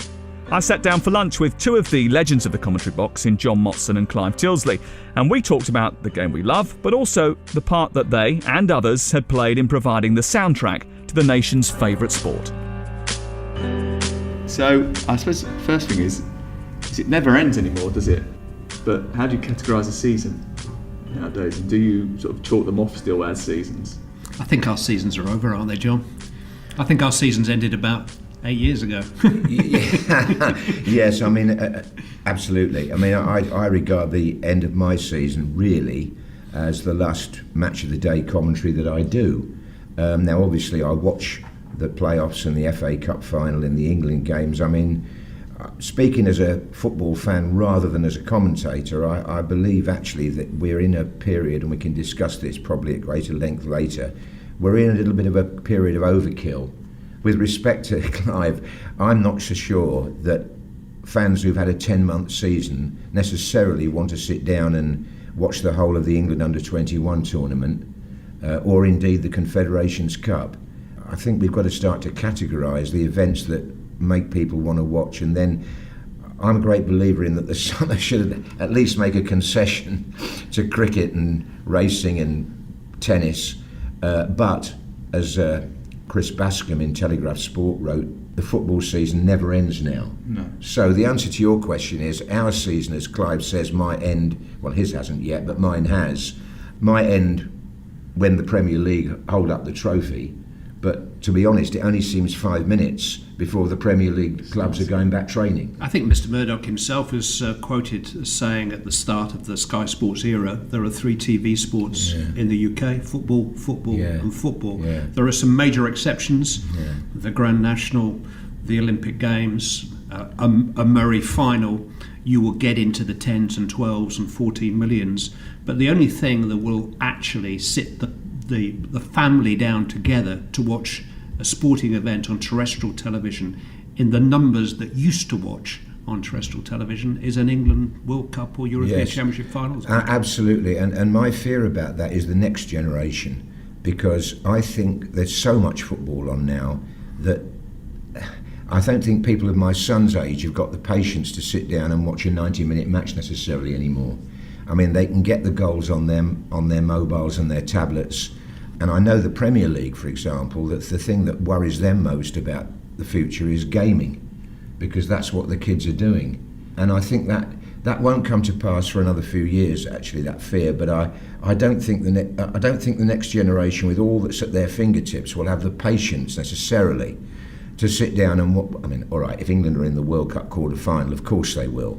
But I think a routine Monday night Premier League game, for example, for some people it's just an irrelevance. You know, they've had football all day Saturday and Sunday. I don't think they really need another match on Monday night. We've got 3 boys between 21 and 24, and they will get as excited about the outcome of a match they're playing on FIFA as they will a real football match. That's gently what I'm saying, yeah. Is that because you're commentating on that? Those were the days. That is a weird feeling, by the way, hearing your voice rattle around your own household when your son is playing. John used to do FIFA. Well, I tell you what, I'm amazed still. More parents come up to me and say, your voice is in our house. Now, I haven't done FIFA for about 8. I did the first 10 years of FIFA from the day it started. I don't think I've done it for 6 or 7 years. But I get more parents talking to me about my voice on FIFA than ever mention Match of the Day or Radio 5 or anything. That is a great example of what we're talking about as to what the generation. Well, it's a different way of consuming football now, isn't it? And we'll come on to that in greater detail. But I want to just take you back to talking about you said about the England World Cup games and the audiences that you get. Both of you have been responsible for massive moments in English history in terms of the football. And being associated with those huge moments. You know that you can do a game on a weekly basis, which may well get seen by 2 or 3 million people. But when it comes to that big international World Cup quarter-final, semi-final, whatever it is, you know that the nation is stopping still. Yeah. And they're focusing on your words as well as the football, but you're penetrating into 20 million homes. Does that change what you do? No, not really. I don't think it really hit me until after the 2 big England quarter and semi-finals I did in 1990 in Turin. The BBC audience was supposed to be 23, 24 million. I haven't got the figures in front of me. And nearly that much for the quarter-final in Gelsenkirchen in 2006. But I don't know whether Clive would. I think you're so busy concentrating on what you're doing. It's probably a bit silly to say it's like any other game. Of course it isn't. But you still have to put the same preparation and background into your work. And I think if you're focused, the last thing you think about when you go on the air is, 24 million people are watching this. I don't think you do. I think you just get into a zone where you do the job that you're there to do and always have done in a certain way. Afterwards, once or twice in recent years, people have said to me, the audience for that was 20-something million. But at the time, I don't think I did anything very different. Do you ever get nervous? I think it sharpens the mind. I think probably that level of audience arrived suitably later in my career, that I felt assured in my routines and my preparations that I could still deliver the commentary that I'd been hired to do, irrespective of the number. That actually, in motivation terms, the bigger problem is doing a smaller game, which is being watched by less than 1 million people. In motivation terms, once you are aware of the scale of the audience, as I say, I think it focuses the mind. A couple of observations I'd make. One, I don't think it does change your commentary. I think you're absolutely right, John. But I think in a way it should, because you are now commentating to Auntie Nellie and Uncle Ernie, who are watching 4 football matches a season. And my greatest mentor, and John has been a mentor, John has helped me a great deal in my career, but my greatest mentor was the late Reg Guttridge. He always drilled into me, know your audience. Don't commentate to the England manager, commentate to your grandma, because she counts one viewer. Don't commentate to the dressing room, commentate to White Van Man, commentate to the public. But that's to the very nature of what we do. We all work for terrestrial TV broadcasters. Yeah. And when the audience is 15, 20 million, there is an argument for explaining the offside law at some stage during that game, because we've all been in that maths class when we were at school where we got half an hour in and we're sat at the back and we're thinking to ourselves, I haven't understood a word of this. I watch a Grand Prix, for instance, an F1 Grand Prix. And I feel for the commentator, because on the one hand he's got to commentate to the petrol heads who know it all, but on the other hand I can watch for about 20 seconds and it's just like a well-thrown frisbee flying over my head. I have no idea what they're talking about. How do you commentate to everybody, which is what you've had to do, John. Well, yeah, and also I think what happened to me was after doing Turin in 1990, somebody somewhere said to me, you know, you didn't quite realise what it was like for those of us at home. And I always had that in the back of my mind. And then when I went to Japan in 2002, and the kickoff times here were like 7 in the morning, and I kind of thought, well, I've really got to be aware now that people are putting their breakfast on or getting up or whatever. And I made a few cracks, which were pretty corny, I must admit, breakfast with Batistuta and rubbish like that. And one of my bosses said it wasn't necessary and told me he thought I was being flippant. And then I had letters from ladies when I got home saying I was just putting the eggs on when you called that goal. Michael Owen and England sizzling in the heat of Shizuoka. And after this, the sausages will be sizzling back home, I should think. So probably what that says is you can't please everybody. No. It's subjective as well, isn't it? Some people like what you do, some people don't like what you do. You have to get used to that. The other big change with working with that size of audience is you are now working with an interactive audience. And it's easy to sit here and say, I ignore Twitter. And Twitter isn't a democracy. You know, Twitter isn't a well-researched John's definitely on Twitter, aren't you, John? Definitely not. And not likely to be. But what you are on is you'll read the newspapers and probably during your career, certainly throughout my career, those Monday morning reviews of our work by people who've never done it before. Absolutely. People with wonderful vocabularies, people who've had 24 hours to sit down and find that line, which we said off the top of our heads in the course of 90 minutes. It gets more difficult, and it's become more difficult to justify your own view of your way of working in the light of immense hurtful personal criticism of you as a person, not as you as a person, your life, everything gets. I remember the early cup finals I did when the cup final was the only live. Well, it was England-Scotland as well, but it was the only major live game on television that people sat down all day because it was the cup final, which we all know it isn't anymore. However, Clive's got it spot on, because I used to dread the Monday morning papers because everybody's TV column was about the cup final coverage. And as you rightly say, a lot of them have never been anywhere near a football commentary in their lives. But, you know, and they would pick the most obscure thing that you'd said, you know, and that would be their criticism. And you'd think, well, hang on a minute, there were 3 hours I was on the air that day, and the other 2 hours, 59 minutes. And make a value judgment of you, that you're arrogant or patronising. Oh, wait a minute, you don't know me. I'm not very active on Twitter because I question its value. I liked its value when I had a small following. I liked the idea of being able to interact with people who had a genuine interest in how sports broadcasting was developing. And, you know, my interest in sports broadcasting started really by listening to people like you, and I would make a value judgment of you as a broadcaster because I felt, that's exactly how I want it to be. That's how I want to broadcast. You're on the same wavelength as me. And it was great when I met you when I was a local radio reporter and you were a TV commentator, and you were as serious about what you did as I wanted you to be, you know, to care about it as much as you do. And that care, that enthusiasm still it flows out of you. Your excitement at seeing a goal at St Mary's is as great as it was when you watched a goal in wherever, in you know, at a World Cup finals in Germany. Is that why we get into it? Because essentially we love it. We love the game. We love seeing it. We love being a part of it. Yeah, I don't think you could do it if you didn't.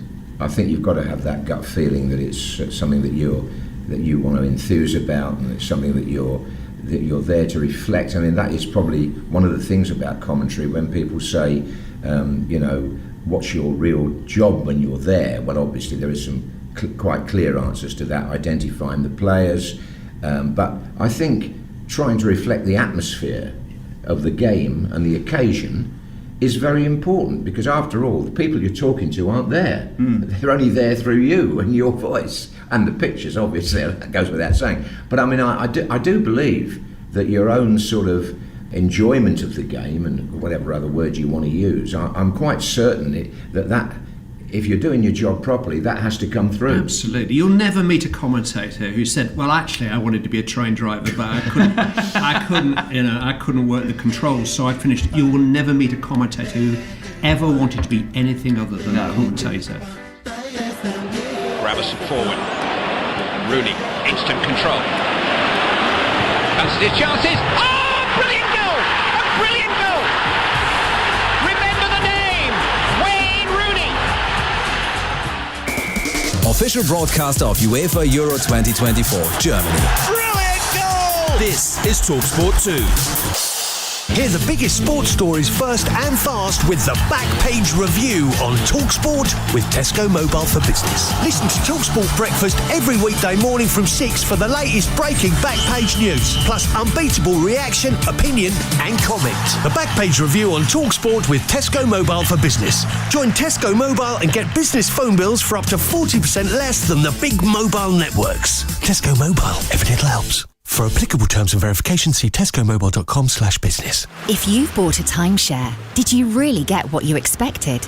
Or were you sold a dream that's now a nightmare? With high maintenance fees, loss of exclusivity, and limited availability, timeshare ownership for many is now just a liability. MyTimeshareClaim.co.uk has helped thousands of owners who are missold exit their contract and receive compensation. For advice and to find out more about your options, text timeshare to 78900. By recommending beautiful designer radiators at bestheating.com, you'll have happy, warm customers. You also get cold, hard cash. Yep, you heard. All you have to do is refer your customers to bestheating.com and we'll give you a percentage of the sale in actual cold, hard cash. Plus, your customer gets 10% off too, so everyone is a winner. Visit bestheating.com/trade to refer your customers and start making money today. Why do I race for life? For my biggest cheerleader, the best strawberry pancake maker, my fave hair braider and matching PJ buddy. The most forgetful person I know, but the one who makes me feel so happy and calm. She ran with me in her tummy, with me in the pushchair, and now with me by her side. My mum's name is Crystal, and I'm racing for her. No matter how cancer affects us, life is worth racing for. Sign up to your local event at raceforlife.org in partnership with headline sponsor Standard Life. It's the event we've all been waiting for. The 30-metre vacuum is on. He's really ramping up the power. Straight around the first corner, overtaking Pepper. Oh no!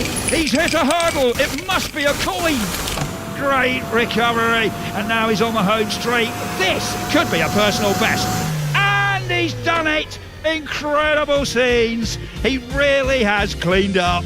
British Gas, powering home fans during this summer of sport. This tournament, prepare for greatness with William Hill.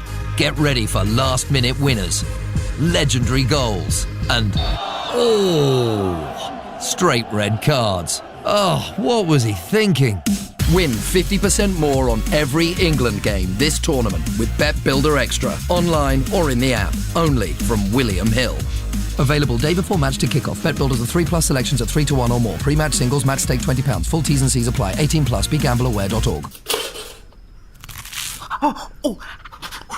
H.W. Neville's bread. Price matched at only 45p for an 800-gram loaf at Tesco. Makes for a delicious cheese toastie. And comes with the classic, too hot, but can't resist, mouth-wafting dance routine. That's true value. Tesco. Every little helps. Serving suggestions, price match 3rd of the 6th. Pro rata versus GBLD. Check twice weekly. Excludes promo. Selected stores. Excludes Express and Northern Ireland. Details tesco.com/Aldi price match. PGA Tour, Rocket Mortgage Classic, live on TalkSport 2, Thursday night from 6. As the world's golfing elite go head-to-head at the Detroit Golf Club, hear full swing-by-pitch-by-putt commentary of all the action, direct from Detroit, Michigan. PGA Tour, Rocket Mortgage Classic, Thursday night from 6, live on TalkSport 2. This is TalkSport 2.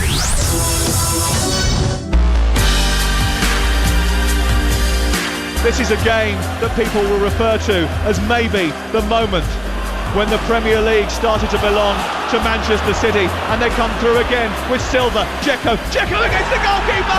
Dzeko drives it beyond David De Gea, and they score 6. Manchester City score 6 at Old Trafford. You're listening to me, Sam Matterface, in conversation with John Motson and Clive Tilsley, two titans of sports broadcasting, looking